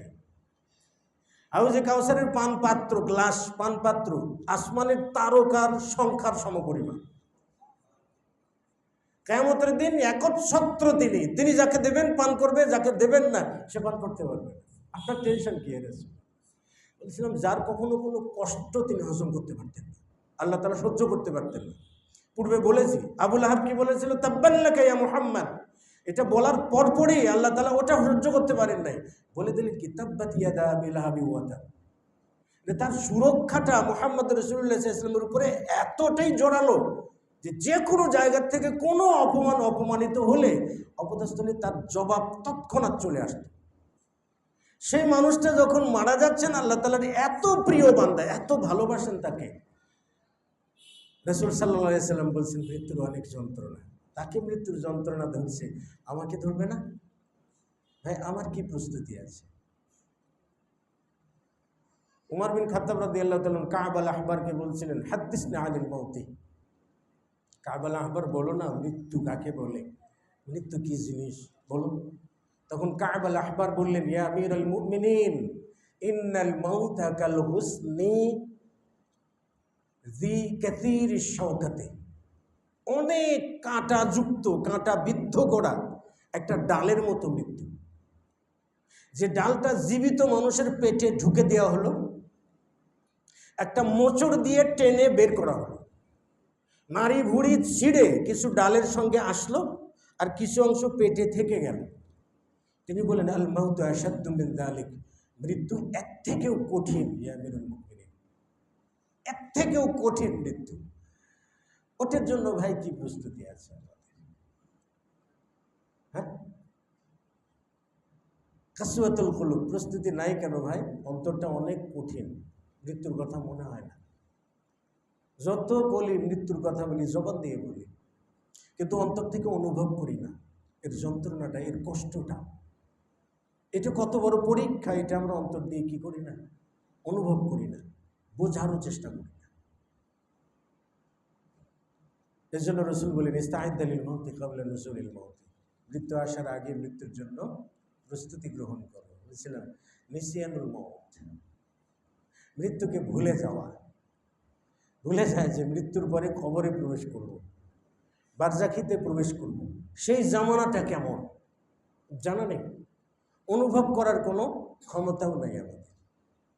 কেন আমাদের অন্তরটা কঠোর, দিলমুখী না, মৃত্যুর কথা স্মরণ করিও না, হয়ও না, করিও না। কবর জিয়ারত করা এটা কি বলে আপনার ফ্যাশন হয়েছে। হুজুর আসবে দল বেঁধে কবরের পারে যাবে, কিচ্ছা কাহিনী বলে বাস কান্নাকাটি করে হাদিয়ার জন্য কাঁদবে, হাদিয়া নিবে, চলে যাবে। আপনিও সারা দিন অবৈধ ব্যবসা করবেন, সিগারেট খাবেন, বাস হুজুরদেরকে হাতিয়ে দেবেন, হুজুররা আপনার বাবাকে জান্নাত পার করে দিল। আপনার বিশ্বাসে ওঠেই আছে যে হুজুররা আছে আমাকে জান্নাত পার করে দিবে, আমি যা যা করে নিই। আবার কিছু ব্যাককল হুজুরেরাও আছে, এরা আবার জান্নাতের গ্যারান্টি নেই, সওয়াল জবাবও করে দেয়। কিছু কিছু পীর আছে আমাদের দেশে, কবরের আযাব বলে মাফ করে দেয়। তিনি আবার ফরিদপুর থেকে কি বলে, ফরিদপুর থেকে দেশের অন্য অঞ্চলের কি বলে কোনো মানুষ মারা গেলে তার কবরের সওয়াল জবাবও তিনি দিয়ে দেন। আস্তাগফিরুল্লাহ। ব্যবসা বাণিজ্য। অথচ মুহাম্মদ রাসূলুল্লাহ সাল্লাল্লাহু আলাইহি ওয়াসাল্লাম কি করতেন জানেন? কোনো মানুষ মারা গেলে কবরের পারে বসে থাকতেন, কবরের পারে বসে থাকতেন এবং সাহাবীদেরকে বললেন যে তোমরা এই কবরবাসীর জন্য দোয়া করো, কারণ ওকে এখন জিজ্ঞেস করা হচ্ছে। আল্লাহুম্মা গফির লাহু ওয়া সাব্বিত, আল্লাহ তুমি তাকে মাফ করে দাও এবং কবরের জিজ্ঞাসার জবাব দেওয়ার তৌফিক দান করো। তাহলে মুহাম্মদ রাসূলুল্লাহ সাল্লাল্লাহু আলাইহি ওয়াসাল্লামের থেকে বড় কোনো বুজুর্গ আছে? তিনি কবরের পারে বসে বলে দিতেন যে তার জন্য দোয়া করো, ওর জন্য কবরের সওয়াল জবাবটা দিতে পারে। তিনি দিয়ে দিতে পারেন না, দোয়া করেন যাতে ও দিতে পারে। আর এখনকার বুজুর্গরা কি করে, এক জায়গা থেকে অন্য অন্য জায়গার কি করে সওয়াল জবাবও কমপ্লিট করে দেয়। ফাজাইলে সাদাকা একটা বই আছে, সেখানে উল্লেখ করা আছে যে আলী রাতবারি বর্ণনা করছেন, ইয়াকুব সানুসি নামে একজন বুজুর্গ ব্যক্তি ছিলেন। আধা পাগল ব্যক্তি এসে বলছে যে আমি আগামীকালকে দ্বিপ্রহরের সময় মারা যাব, তা আমার জন্য একটা জায়গা দান করুন যেখানে আমি পবিত্রতার সঙ্গে আত্মাটা ত্যাগ করতে পারি। তো ইয়াকুব সানুসি বলছেন যে আমি ভাবলাম হয়তো লোকটা পাগল টাগল হবে। দেখি পরের দিন দ্বিপ্রহরের আগে এসে বলছে যে আমাকে একটু জায়গা দেন যেখানে আমি মৃত্যুবরণ করতে পারি। তা আমি তাকে জায়গা দেখিয়ে দিলাম, মসজিদের পাশে যাও। ওখানে গেলাম, দেখি যে না, সে অজু করে 2 রাকাত সালাত করে ঠিক দ্বিপ্রহরের সময় সে মারা গেছে। তখন ভাবলাম হয়তো কোনো বুজুর্গ ব্যক্তি হবে, আমি তাকে কাফনের ব্যবস্থা করলাম। আমি যখন কবরে রাখতে যাব তখন আমার মনে হলো একটু বুজুর্গ ব্যক্তিকে দেখেলুম। এখন মুখটা খুলে দেখি যে আমার দিকে তাকিয়ে থেকে হাসছে। আমি বললাম যে কি ব্যাপার, তুমি মরো নাই? তখন ও ব্যক্তি বলছে যে আল্লাহর ওলিরা, ইন্না আউলিয়া আল্লাহি লা ইয়ামুত, আল্লাহর ওলিরা কখনো মারা যায় না। আমি তোমার জন্য জান্নাতের জিম্মাদার, সুপারিশ করবো কিয়ামতের দিন। হাই রে ওয়াজ রে বাবা, তা বইয়ের ভিতরে লিখেছে আল্লাহর ওলি মরে না, তাকে সুপারিশ করবে। চিন্তা করেন, তাহলে তার সল জবের টেনশন আছে। আমাদের হুজুররা কি সব থেকে বেশি বুজুর্গ ভাবে? যেমন আমাদের মৃত্যুরও প্রস্তুতি নাই, কবরে যখন যাব কবরেরও প্রস্তুতি নাই। রাসূল সাল্লাল্লাহু আলাইহি ওয়াসাল্লাম যাচ্ছিলেন কবরের পাশ দিয়ে, 2টো কবরের পাশ দিয়ে যাচ্ছিলেন। যেতেই দেখলেন, তিনি অনুভব করলেন যে কবরের ভিতরে শাস্তি দেওয়া হচ্ছে, তারা আযাব পাচ্ছে। সাহাবীদেরকে বললেন যে ইন্নাহুমা লা ইউআযাবান ফি কাবীর, এদেরকে বড় কোনো গুনার জন্য শাস্তি দেওয়া হচ্ছে না, শুধুমাত্র 2টা অপরাধ ছিল তাদের। তার মধ্যে একটা অপরাধ হইল যে এদের ভিতরে একজন ব্যক্তি প্রস্রাব করা থেকে পবিত্র হইত না, প্রস্রাব করত কিন্তু পবিত্রতা অর্জন করত না। আর 2 নম্বর ব্যক্তি ছিল ইয়ামশি বিন নামিমা, চগলখুরি করে বেড়াতো। এই 2টো অপরাধের জন্য কবরে কি হচ্ছে, শাস্তি হচ্ছে। তা রাসূল সাল্লাল্লাহু আলাইহি ওয়াসাল্লাম কি করলেন, খেজুর গাছের একটা ডাল ভেঙে নিয়ে সেটাকে 2 টুকরা করলেন, করে 2টো কবরের কর্নারে গেড়ে দিলেন এবং বললেন যে এই খেজুরের ডালটা যতক্ষণ পর্যন্ত কাঁচা থাকবে, তাজা থাকবে, ততক্ষণ পর্যন্ত এদের কবরের আযাবটাকে লাঘব করা হবে। এটা বলি, এখন একটা খেজুরের ডাল এখন হয়েছে 4টে, কয়টা? কবরের 4 কানিতে 4টে। যে ডালগুলো আবার বেঁচে যায় সেই ডালগুলো আবার কবরের উপরে একেবারে লম্বা করে রেখে দেয়। কবরের আযাব তুই কোন দিক দিয়ে আসবে? চিন্তা করছেন, কবরের আযাব তুই কোন দিক দিয়ে আসবে? দেখেন, মুহাম্মদুর রাসূলুল্লাহ সাল্লাল্লাহু আলাইহি ওয়াসাল্লাম কেড়েছেন কেন? কবরের আযাব তিনি দেখেছেন, আল্লাহ তাআলা তাকে কি দেখিয়েছেন, বিধায় তিনি দেখেছেন, এই জন্য কেড়েছেন। আমাদের হুজুররা কি কবরের আযাব দেখে? দেখে না। তাহলে হুজুররা কোন ব্যক্তিত্বে ওটা করে? 2 নম্বর হলো মুহাম্মদুর রাসূলুল্লাহ সাল্লাল্লাহু আলাইহি ওয়াসাল্লাম নিজ হাতে কেটেছেন। তার সাথে অনেকগুলো সাহাবী ছিল, কিন্তু তিনি ছিল না, সাহাবী রাদিয়াল্লাহু আনহুম ছিলেন না? ছিলেন।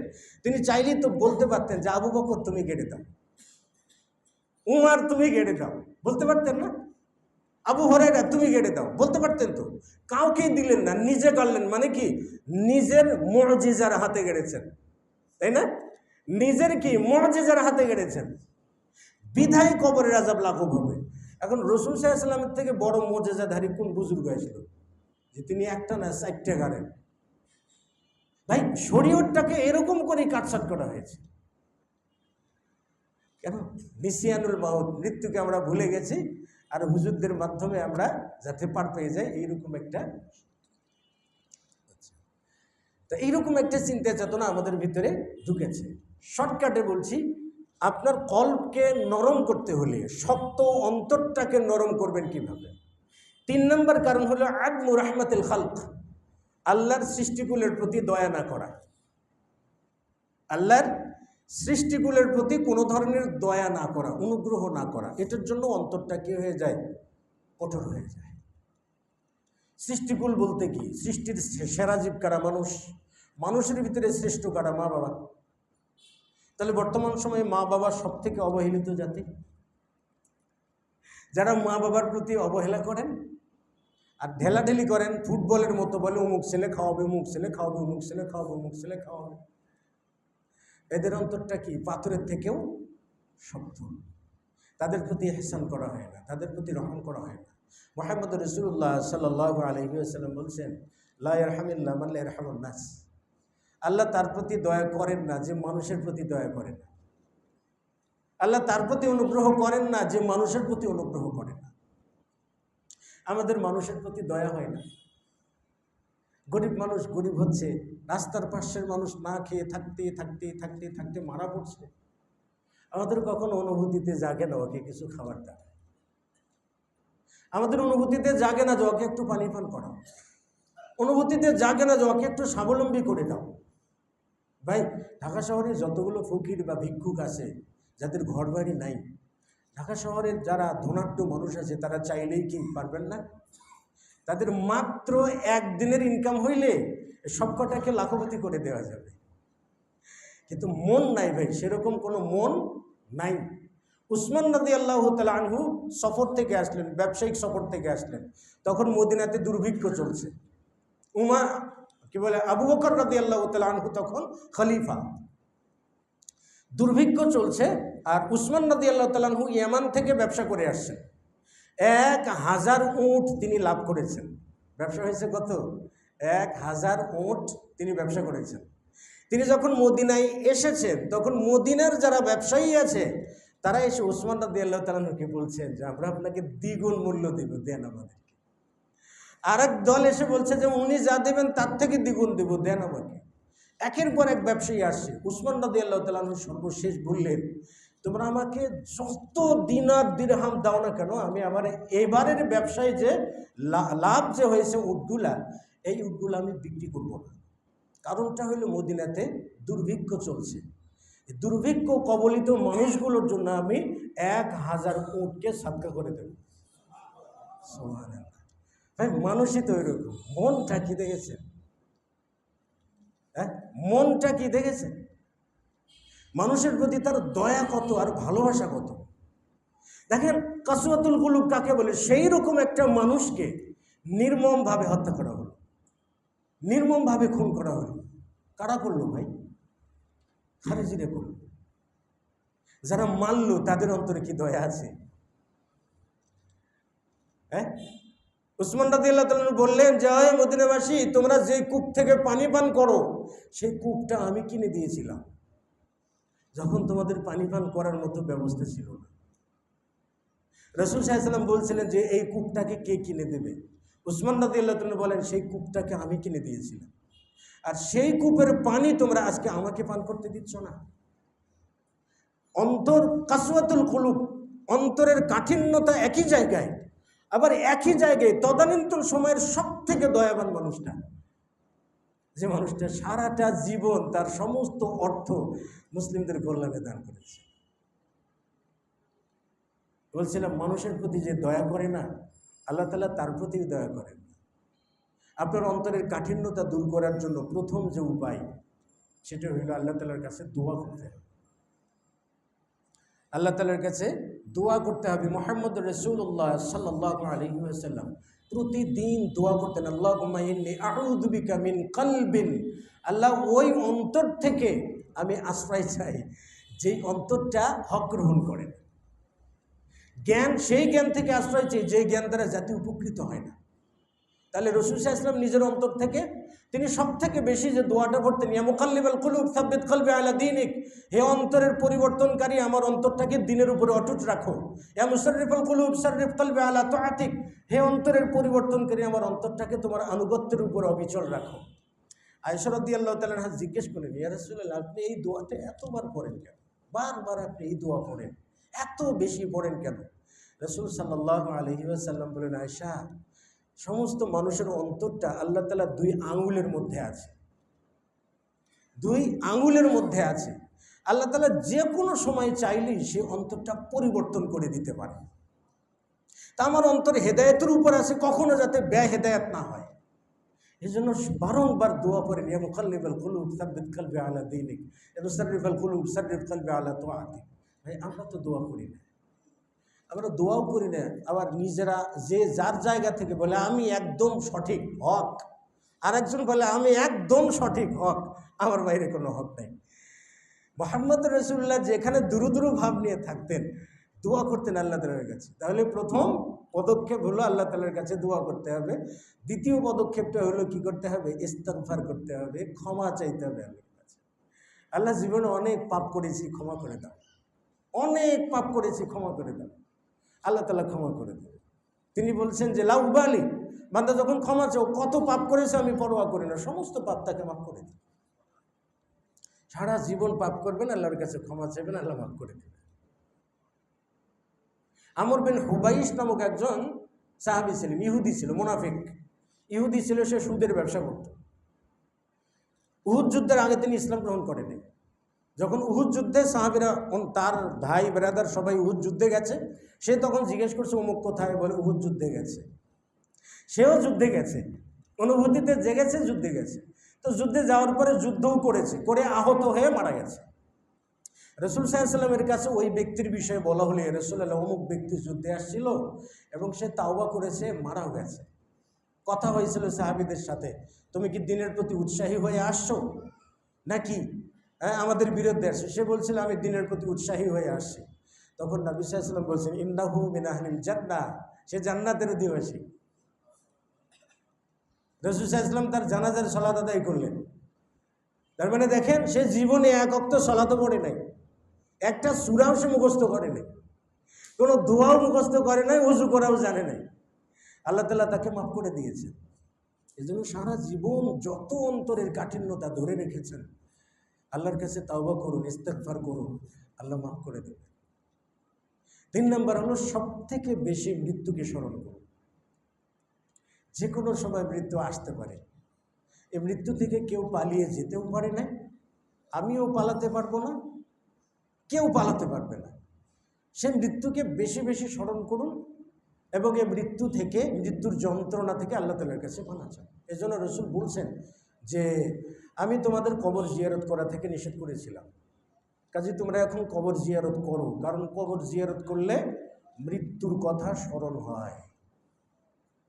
যে কবরে আমার দাদা গেছে, বাবা গেছে, সে কবরে আমাকেও যেতে হবে। মৃত্যুর কথা স্মরণ হলে তাকওয়া বাড়বে, অন্তরটা নরম হবে। 4 নম্বর, মানুষের প্রতি দয়াবান হবে। অসহায় মানুষের পাশে দাঁড়ান। সব থেকে বেশি তৃপ্তি পাবেন কোনটাতে জানেন? একজন মানুষ রাস্তায় পড়ে আছে, ময়লা আবর্জনা খাচ্ছে, মানে প্রচণ্ড ক্ষুধা, আপনি তাকে 1 প্লেট বিরিয়ানি, একটা প্যাকেট বিরিয়ানির প্যাকেট ধরে দিয়ে, ভাই তুই খা তো, আমি দেখি তোর খাওয়াটা।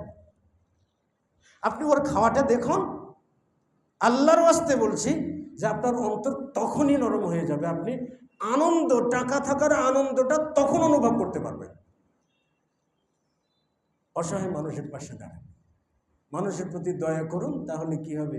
অন্তর নরম হবে। সম্মানিত উপস্থিতি, আজকের আলোচনা এ পর্যন্তই। যদি কারো প্রশ্ন থাকে, বরাবরের মতোই একটা প্রশ্ন উত্তর থাকে লিখিত এবং অল্প সময়ের জন্য মৌখিকও বললে করতে পারেন, তবে প্রশ্নটা একান্ত প্রয়োজনীয় হতে হবে। জি,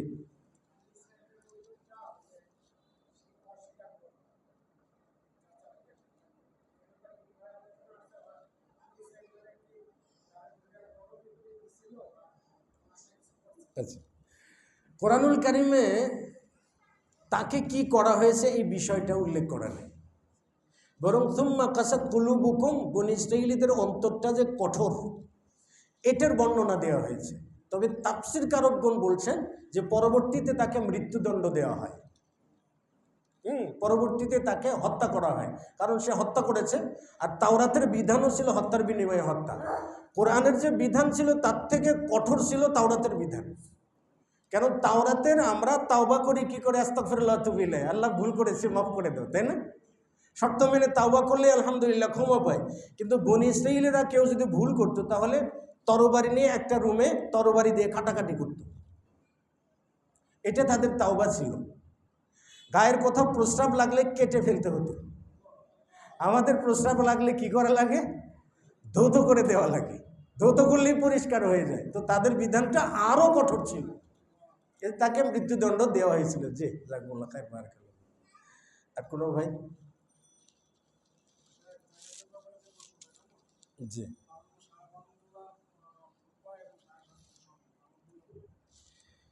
এটা প্রথমত শরীয়ত প্রশস্ততা রেখেছে, আপনি যে কোনো একটা দিতে পারেন, স্বর্ণের হিসাবেও দিতে পারেন, রূপার হিসাবেও দিতে পারেন।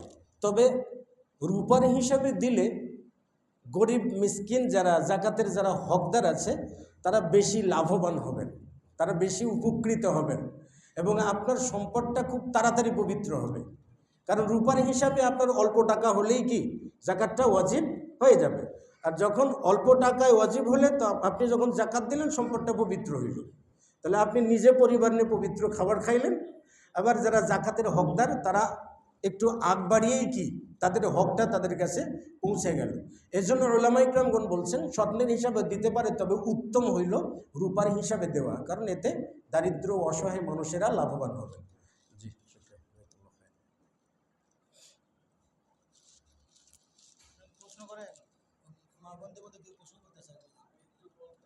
জি, জি, জি, জি, বলেন। জি,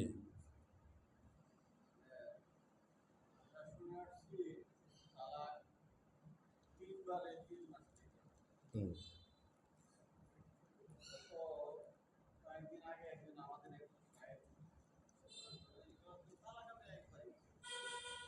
হুম।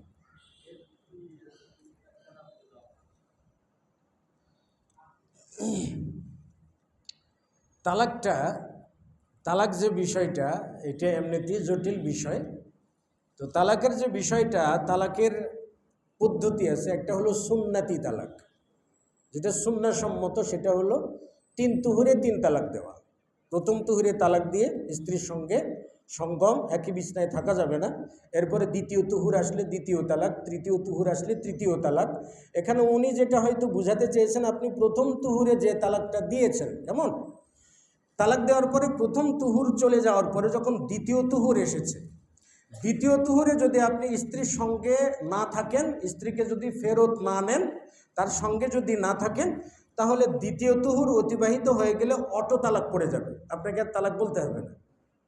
তৃতীয় তুহুরে যে যদি আপনি স্ত্রীকে গ্রহণ না করেন, ফেরত না নেন, তালাক না দিলেও কি হয়ে যাবে? তালাক পড়ে যাবে।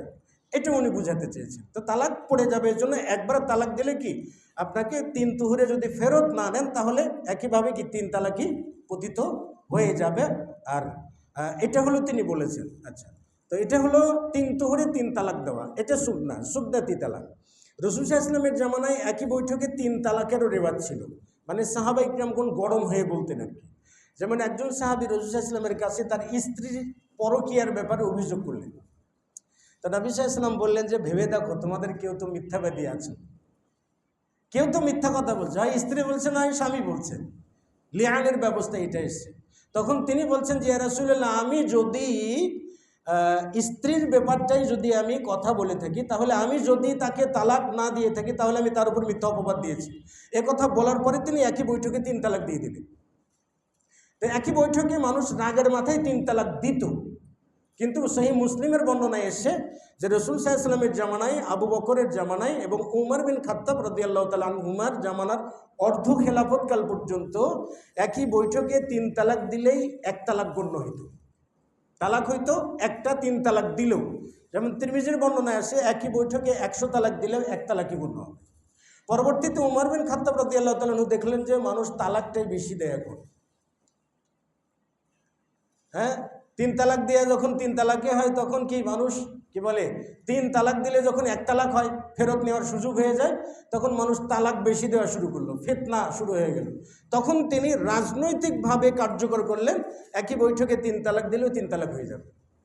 তো মূলত একই বৈঠকে 3 তালাক দিলেও 1 তালাক হবে, আর 3 তুহুরে 3 তালাক দিলে 3 তালাক পরবর্তী সময়ে 3 তালাকে বায়না হবে। কিন্তু যখন একই বৈঠকে 3 তালাক দেবে তখন 1 তালাক হবে। ইদ্যত যখন চলে যাবে তখন 1 তালাকটা 1 তালাকে বায়না পতিত হবে। তখন ইদ্যতের পরে যদি তারা বিয়ে বন্ধনে আবদ্ধ হতে চায়, নতুন করে বিয়ে পড়াতে হবে। কিন্তু ইদ্যতের ভিতরে যদি স্বামী স্ত্রীকে ফেরত নিতে চায়, তাহলে এটার জন্য আর কোনো বিয়ে পড়ানোর কোনো প্রয়োজনীয়তা নাই। এটা হলো স্বামীর তরফ থেকে তালাক দেওয়া, স্বামীর তরফ থেকে তালাক দেওয়া। এখন তালাকটা যদি স্ত্রীর তরফ থেকে চাওয়া হয়, যেটাকে বলা হয় খুলআ, আমরা যেটাকে খোলা তালাক বলা হয়, খুলআ মানে স্ত্রীর তরফ থেকে যদি বিবাহ বিচ্ছেদ চাই, মানে কি বলে প্রবলভাবে যদি চায়, তাহলে স্বামী যদি তালাক দেয় তখন তাকে 1 তালাকই দিতে হবে, এর বাইরে তালাক দেওয়া যাবে না। 1 তালাক দিলেই বিবাহ বিচ্ছেদ হয়ে যাবে।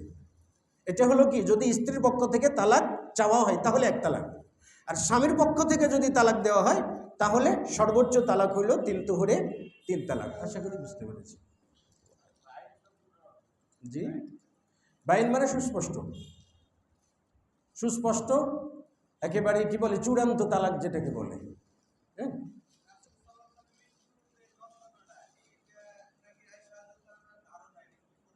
জি,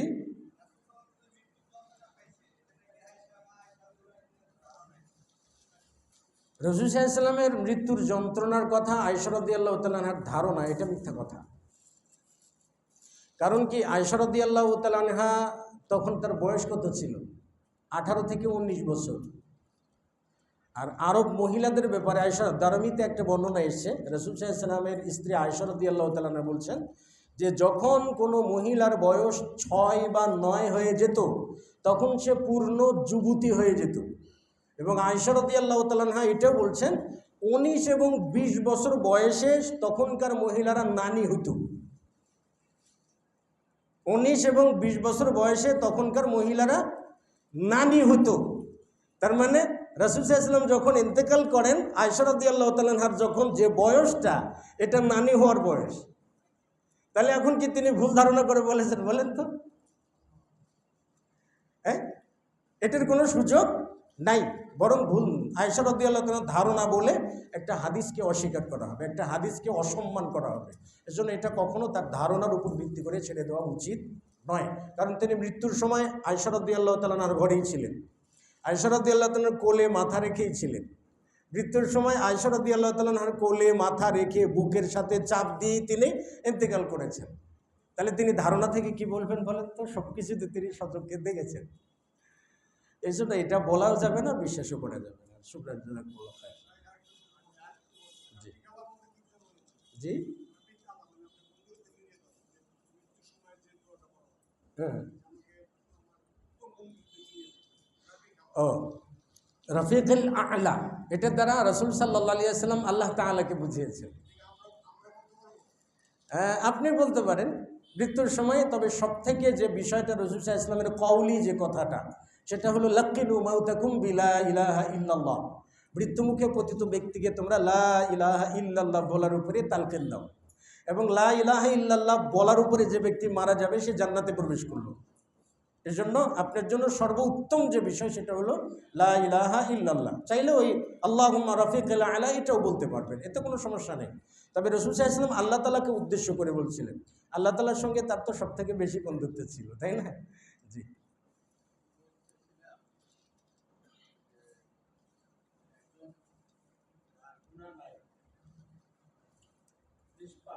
জি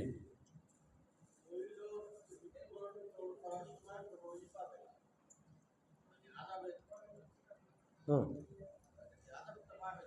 জি, তার মৃত্যুর কষ্ট হবে না। জি বলেন।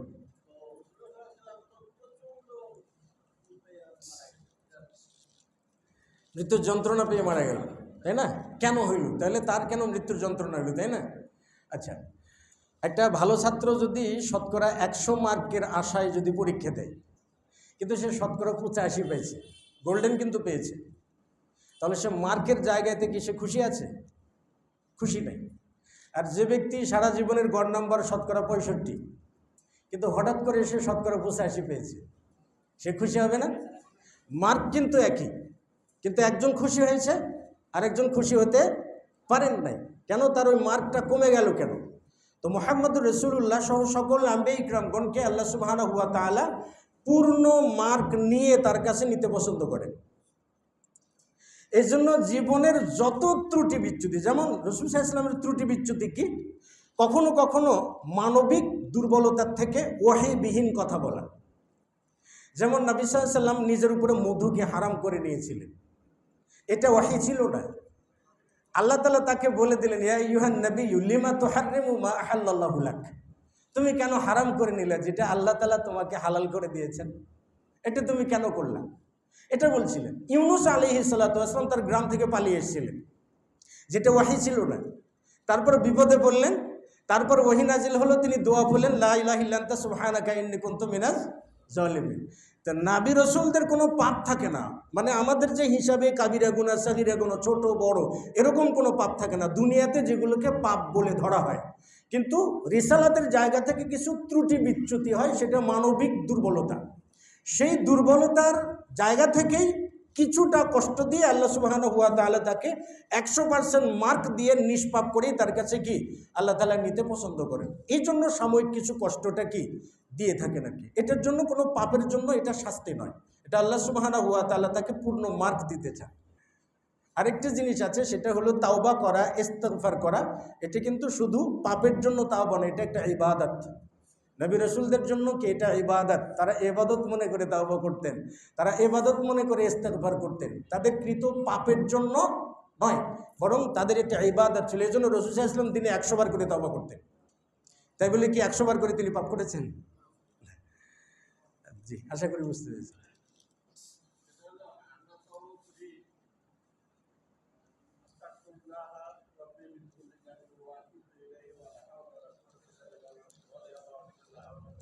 জি জি, প্রথমত আস্তাগফিরুল্লাহ রাব্বি মিন কুল্লি যামবি ওয়া আতুবু ইলাইহি, এটা কোনো হাদিসের দোয়া নয়, এটা কোরআন হাদিসের কোথাও এই দোয়াটা নেই। এটা কোনো কালের ওলামা ইকরামগণ এটা বানিয়ে এটা কি বলে নামাজ শিক্ষা বইগুলোর ভিতরে ঢুকে দিয়েছে। হাদিস থেকে যেটা প্রমাণিত সেটা হলো আস্তাগফিরুল্লাহ, আপনি আস্তাগফিরুল্লাহ পড়তে পারেন। হাদিসে যেমন মনে করেন ফরজ সালাতের পরে রাসূল সাল্লাল্লাহু আলাইহি ওয়াসাল্লাম বলতেন আস্তাগফিরুল্লাহ আস্তাগফিরুল্লাহ আস্তাগফিরুল্লাহ 3 বার বলতেন। আবার রাসূল সাল্লাল্লাহু আলাইহি ওয়াসাল্লাম আস্তাগফিরুল্লাহ ওয়া আতুবু ইলাইহি এটা বলছেন, হাদিসে এটাও উল্লেখ আছে। এরপরে আছে আস্তাগফিরুল্লাহাল্লাযী লা ইলাহা ইল্লা হুয়াল হাইয়ুল কাইয়্যুম ওয়া আতুবু ইলাইহি, এটাও পড়েছেন। এরপরে আপনার কি সাইয়্যিদুল ইস্তিগফার, যেটা আল্লাহুম্মা আনতা রাব্বি লা ইলাহা ইল্লা আনতা সুবহানাকা ইন্নী কুনতু, কি বলে আপনার যে সাইয়্যিদুল ইস্তিগফার, আল্লাহুম্মা আনতা রাব্বি ইল্লা আনতা খালাকতানি, হ্যাঁ, আনা আবদুকা ওয়া আনা আলা আহদিকা ওয়া ওয়াদিকা মাসতাতাতু আউযু বিকা মিন শাররি মা সানাতু ওয়া আবুউ লাকা বিনি'মাতিকা আলাইয়া। এই দোয়াগুলো কি ইস্তিগফারের দোয়া, কাজে এই দোয়াগুলো, তবে মিন কুল্লি যামবিন এটা হাদিস দ্বারা প্রমাণিত নয়, এজন্য এই দোয়াটা ছেড়ে দেওয়াই ভালো। তবে কেউ যদি আরবি জানা মানুষ প্রতি শব্দ ব্যবহার করে আরবি দিয়েই ইস্তিগফার করে আল্লাহ তাআলার কাছে করতে পারেন, এটা জায়েজ আছে।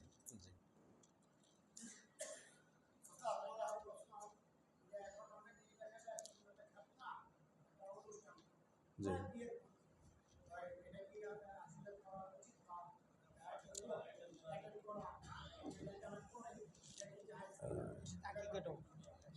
আচ্ছা, ও, যেটা খাতনা দিবস বলতে পারে, ওরা একটা দিবস দাঁড় করে, ওটা প্রতি বছর করে।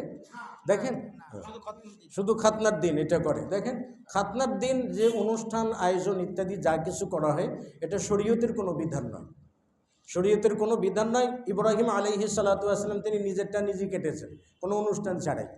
সাহাবা ইকরামগণদের জামানাতে এটার জন্য কোনো অনুষ্ঠান হইতো না, সাহাবা ইকরামগণও করতেন না, রাসূল সাল্লাল্লাহু আলাইহি ওয়াসাল্লামও করতেন না। তবে খাতনার সময় যে অনুষ্ঠানটা করা হয় এটা মুঘলরা করত। ভারতবর্ষে যখন মুঘলরা রাজত্ব করত, তুর্কিরা, মুঘলরা, এরা এই জিনিসগুলো করত। মানে শরীয়তের ভিতরে বিভিন্ন দিবস, বিভিন্ন অনুষ্ঠান, যেমন আকিকা দিবস, হ্যাঁ, এরপরে খাতনা, 1 বছরের খাতনা দিবস, জন্ম দিবস ইত্যাদি মুসলিমদের ভিতরে বিভিন্ন ধরনের বিদআত এবং কুসংস্কার, এটা মুঘলদের আমল থেকে তারা করেছে, মুঘলদের মধ্য থেকে প্রবেশ করেছে। আপনারা একটা বই পড়বেন হয়তো, অনার্সে ইতিহাসে পড়ানো হয় আর কি, দক্ষিণ এশিয়ার ইতিহাস প্রাচীন থেকে 1526 খ্রিস্টাব্দ পর্যন্ত, এবং আরেকটা আছে 1526 থেকে নিয়ে আপনার কি বলে 1826 পর্যন্ত, 1835 সাল পর্যন্ত বই আছে। এই বইগুলোতে দেখবেন যে মুঘলদের চর্চা যে জিনিসগুলো আছে, তারা বিভিন্ন ধরনের কুসংস্কার, মানে হয়েছেটা এরকম, মুঘলরা কি করত, হিন্দু মহিলাদেরকে বিয়ে করত, হিন্দু মহিলাদেরকে এরা বিয়ে করতো, আর হিন্দুরা তাদের মেয়েকে বিয়ে দিত ভালো থাকার আশায়, রাজ দরবারে যাওয়ার আশায়, এজন্য বিয়ে দিত। যেমন কমলা দেবীকে বিয়ে করেছিল একজন মুসলিম সম্রাট, বিয়ে করেছিল। আবার তারই ছেলে খিজির খান, খিজির খানকে আবার কমলা দেবীর মেয়ের সঙ্গে বিয়ে বন্ধনে আবদ্ধ করে দিয়েছে। আলাউদ্দিন খলজি তিনি বিয়ে করেছিলেন কমলা দেবীকে, হিন্দু। আবার কমলা দেবীর পূর্বস্বামীর হিন্দু মেয়ে, তাকে আবার খিজির খানের সাথে বিয়ে দিয়েছে। তার মানে একটা পরিবারে মা এবং মেয়ে হিন্দু, আবার বাবা এবং ছেলে তারা দুজন মুসলিম। হিন্দু মুসলিম যখন একত্র বসবাস করছে, তখন হিন্দুদের কিছু কালচার মুসলিমদের ভিতরে ঢুকে গেছে। এই জিনিসগুলাই যে আকিকা, কি বলে আপনার খাতনা অনুষ্ঠান ইত্যাদি করা, তাদের অনুষ্ঠান নকল করে করা, এরকম যে জিনিসগুলো আছে সেগুলো এদের থেকে আসা। আসলে এটা শরীয়তের কোনো পরিভাষা বা এরকম কোনো কিছুই নাই, এজন্য এই জিনিসগুলো এড়িয়ে চলতে হবে। জি,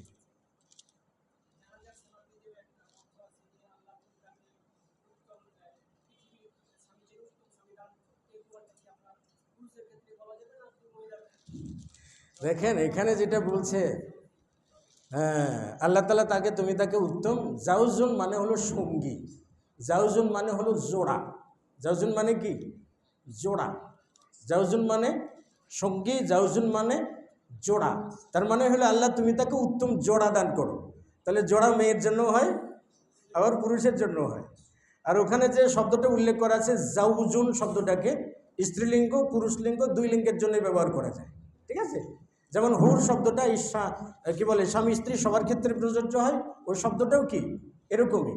কাজে তাকে জোড়া দাও, সঙ্গী দাও, এটা মেয়ের ক্ষেত্রেও যেমন, পুরুষের ক্ষেত্রেও কি তেমন। জি, আসেন ভাইজান।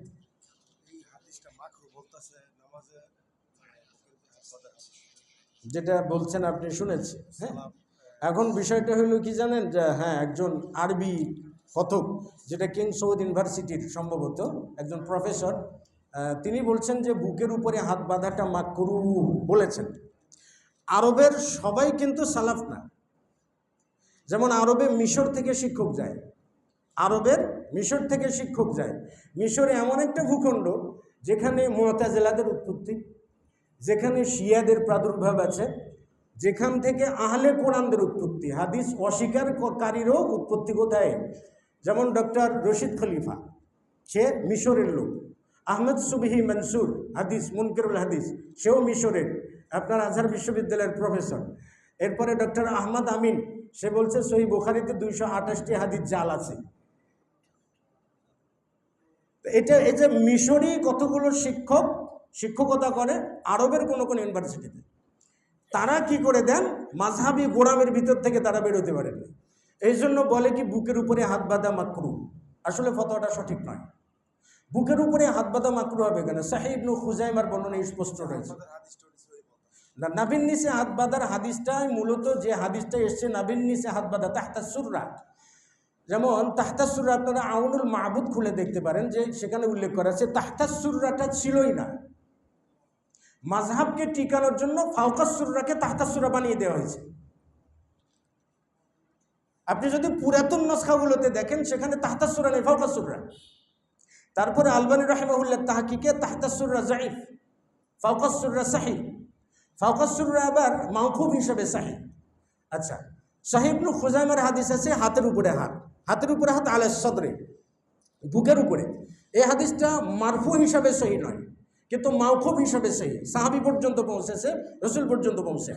আবার সহিহ বুখারীর বর্ণনায় রয়েছে রাসূল সাল্লাল্লাহু আলাইহি সাল্লাম বলছেন, কানান নাসু ইউমারুন আইয়াদা'আর রাজুল ইয়াদাহুল ইমনা আলা দিরাইহিল ইসরা, যে মানুষকে আদেশ করা হয়েছে মানুষ তার ডান হাতকে বাম হাতের কনুইয়ের উপরে রাখবে ফিস সালাতে, সালাতের মধ্যে। এখন আপনি ডান হাতকে বাম হাতের কনুইয়ের উপরে রাখেন, সহিহ বুখারীর হাদিস, আপনি এটাকে জয়ীফ কি করে বলবেন? আপনি হাত রাখুন না, আপনি আপনার হাতটাকে, ডান হাতটাকে বাম হাতের কনুইয়ের উপরে রাখুন, তাহলে কোথায় যাবে?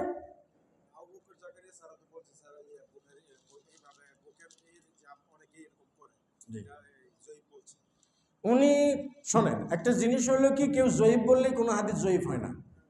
কারণ কি বলে, সহিহ বুখারীর জন্ম থেকে শুরু করে এ পর্যন্ত সহিহ বুখারীর কোনো হাদিসকে কেউ জয়ীফ বলতে পারেনি, কোনো মুহাক্কিক এটাকে জয়ীফ বলতে পারেননি। নাসিরউদ্দিন আলবানী রাহিমাহুল্লাহ কতিপয় হাদিসের উপরে বলছিলেন যে জয়ীফ হওয়ার সম্ভাবনা আছে, তারপরে তিনি বলছিলেন আস্তাগফিরুল্লাহ ওয়া আতুবু ইলাইহি, এটা আসমাউর রিজাল শাস্ত্রের বিষয়। আমি সেখানে আমি ডিসিশন দিব কি করে? যিনি, আপনি যাদের কথা বলছেন তারা বুকে হাত বেঁধে সালাত করে, তাহলে যদি মাকরু হয়ে থাকে তাহলে মাকরু করেন কেন? তিনি বুকে হাত বেঁধে বাঁধছেন, আবার বলছেন কি এটা মাকরু, তার মানে কি এটা কি বিদ্বেষ পরায়ণতার জায়গা থেকে নয়? আপনি যেটা সহিহ বুখারীর হাদিস, জিরার উপরে হাত রাখুন, আপনি হাদিসটা পালন করুন, তাহলে কোথায় যাবে? এটা হলো কি জানেন, বর্তমান বাইতুল মুকাররমের যিনি খতিব আসছেন না, আব্দুল মালিক সাহেব না, ইনি একজন পণ্ডিত মানুষ।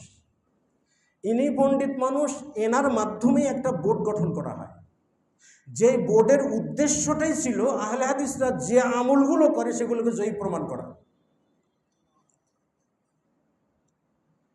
উদ্দেশ্যটাই ছিল হইল আহলে হাদিসরা যে আমলগুলো করে সে আমলগুলোকে জয়ীফ প্রমাণ করা এবং মাযহাবীদের আমলগুলোকে সহিহ প্রমাণ করা, এটা তার উদ্দেশ্যটাই ছিল। সে জায়গার থেকে লিখনি, তার যারা সাগরের তারাও বই পুস্তক লিখছেন, এই আর কি। এটা একটা প্রোপাগান্ডা ছাড়া কিছু না। একটা জিনিস মনে রাখবেন, আহলে হাদিসরা কখনো দলিলবিহীন আমল করে না, কোনো দিন দলিলবিহীন আমল করে না, রেফারেন্স ছাড়া তারা কখনো আমল করে না, জন্মলগ্ন থেকে এ পর্যন্ত। কাজে বুকের উপরে হাত বাঁধা বলতে যেটা বুঝিয়েছে, বুকের উপরে হাত বাঁধা কিছু ক্ষেত্রে বাড়াবাড়ি করা হয়। যেমন মনে করেন সদর শব্দের অর্থটা কি, একটু গলা থেকে এ পর্যন্ত, যেটা আপনি যদি সদর বলেন, কোনো দিনী ভাইরা আছেন হাতটাকে এরকম করে বাঁধেন, ঠিক আছে, এরকম করে বাঁধেন, যেটা সঠিক নয়, বুঝছেন, এরকম করে বাঁধেন, এই জিনিসটা হলো অতিরঞ্জন, এটা সঠিক নয়।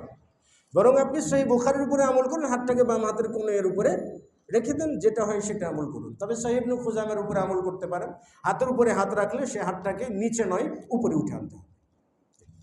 জি, শুকরান, জাযাকুল্লাহ খাইর।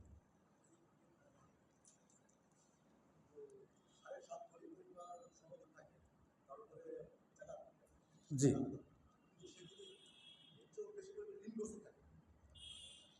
জি। আমার একটা প্রশ্ন, সেটা হইল, যার 10 লক্ষ টাকা হয় না, 7.5 ভরি 10 লক্ষ টাকার মতো, 10 লক্ষ, যে লোকটার 10 লক্ষ টাকার মতো টাকা আছে, সে লোকটা ঋণী হয় কি করে? এটা আবার ডিজিটাল ঋণ না তো? কারণ আপনি ব্যবসা করেন, ব্যাংক থেকে লোন নেন, পরিশোধ করেন, আবার নেন, পরিশোধ করেন, আবার নেন, পরিশোধ করেন, আপনি সুদি কারবারি করেন, ওটাকে ঋণের উপরে চাপিয়ে দেবে? ঋণেরও জাকাত দিতে হবে। কি বললাম? ঋণেরও জাকাত দিতে হবে। এমন যদি ঋণ হয়ে থাকে বছরের পর বছর পড়ে আছে, দিতে পারতেছেন না, তখন যদি আপনার হাতে 7.5 ভরি স্বর্ণের সমান টাকা হয়, তখন আগে ঋণ পরিশোধ করতে হবে। ঋণ পরিশোধ করার পর যদি জাকাতের নিসাব থাকে তাহলে ওয়াজিব, আর যদি না থাকে তাহলে ওয়াজিব নয়। আর যদি আপনার ঋণ এরকম নয়, আসা যাওয়া করে, আনাকুম জানাকুম করে, আপনার ঋণ আসে, আপনি পরিশোধ করেন, আবার ঋণ দেন, তাহলে সেটা ধর্তব্যের বিষয় না। কাজেই আপনাকে নেশাব পরিমাণ সম্পদ হলে অবশ্যই আপনাকে জাকাত দিতে হবে, ওই ঋণটাকে এখানে আনতে পারবেন না। আবার ঋণের ভিতরে ভাগ আছে, এমন কিছু ঋণ আছে আপনার, এমন কিছু ঋণ হয়তো অন্যকে দিয়েছেন আপনি, এমন লোক যে আপনার ঋণটা জীবনে পরিশোধ করবে না, এরকম যদি হয় তাহলে ওই ঋণের টাকাটা আপনি যখন পাবেন তখন শুধু একবার জাকাত দিতে হবে। আর এমন ব্যক্তির কাছে আপনার টাকা রেখেছেন যে যে কোনো সময় পরিশোধ করতে পারে, ওই ঋণটাও আপনার মূল সম্পদের ভিতরে ধরে প্রতি বছর জাকাত আদায় করতে হবে। জি, আমরা কোনো কিছু বাহানা, জি, আর মনে হয় বেশি প্রশ্ন নেওয়া যাবে না।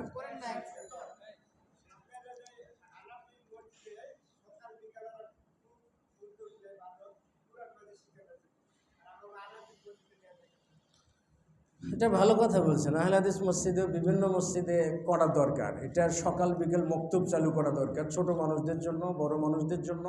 এটাতে আমাদের অনেক দুর্বলতা রয়েছে, অনেক দুর্বলতা রয়েছে, অনেক দুর্বলতা রয়েছে, এর থেকে আমাদেরকে বেরিয়ে আসতে হবে। আবার অনেক মসজিদে চালু করার পরে বন্ধ হয়ে গেছে, কারণ হইল কি জানেন, বুড়া মানুষগুলা বসতে লজ্জা পায়। কাজে উভয় সংকট, উভয় সমস্যা আছে, এই সমস্যা থেকে আমাদের বেরিয়ে আসতে হবে। মসজিদ কর্তৃপক্ষকে বলবো যে আপনারা এটা চালু করুন, অচিরেই চালু করুন সব, আর আপনাকেও উদ্যোগ নিতে হবে। আপনি এখানে প্রস্তাব করলেন, আপনিও চেষ্টা করুন। আল্লাহ তাআলা তৌফিক দান করুন। আল্লাহুম্মা আমিন ওয়া আখিরু দাওয়ানা আলহামদুলিল্লাহি রাব্বিল আলামিন। আমরা বৈঠক শেষে দোয়াটা পড়ে নেই। সুবহানাকা আল্লাহুম্মা ওয়া বিহামদিকা আশহাদু আল্লা ইলাহা ইল্লা আনতা আস্তাগফিরুকা ওয়া আতুবু ইলাইকা। আসসালামু আলাইকুম ওয়া রাহমাতুল্লাহ।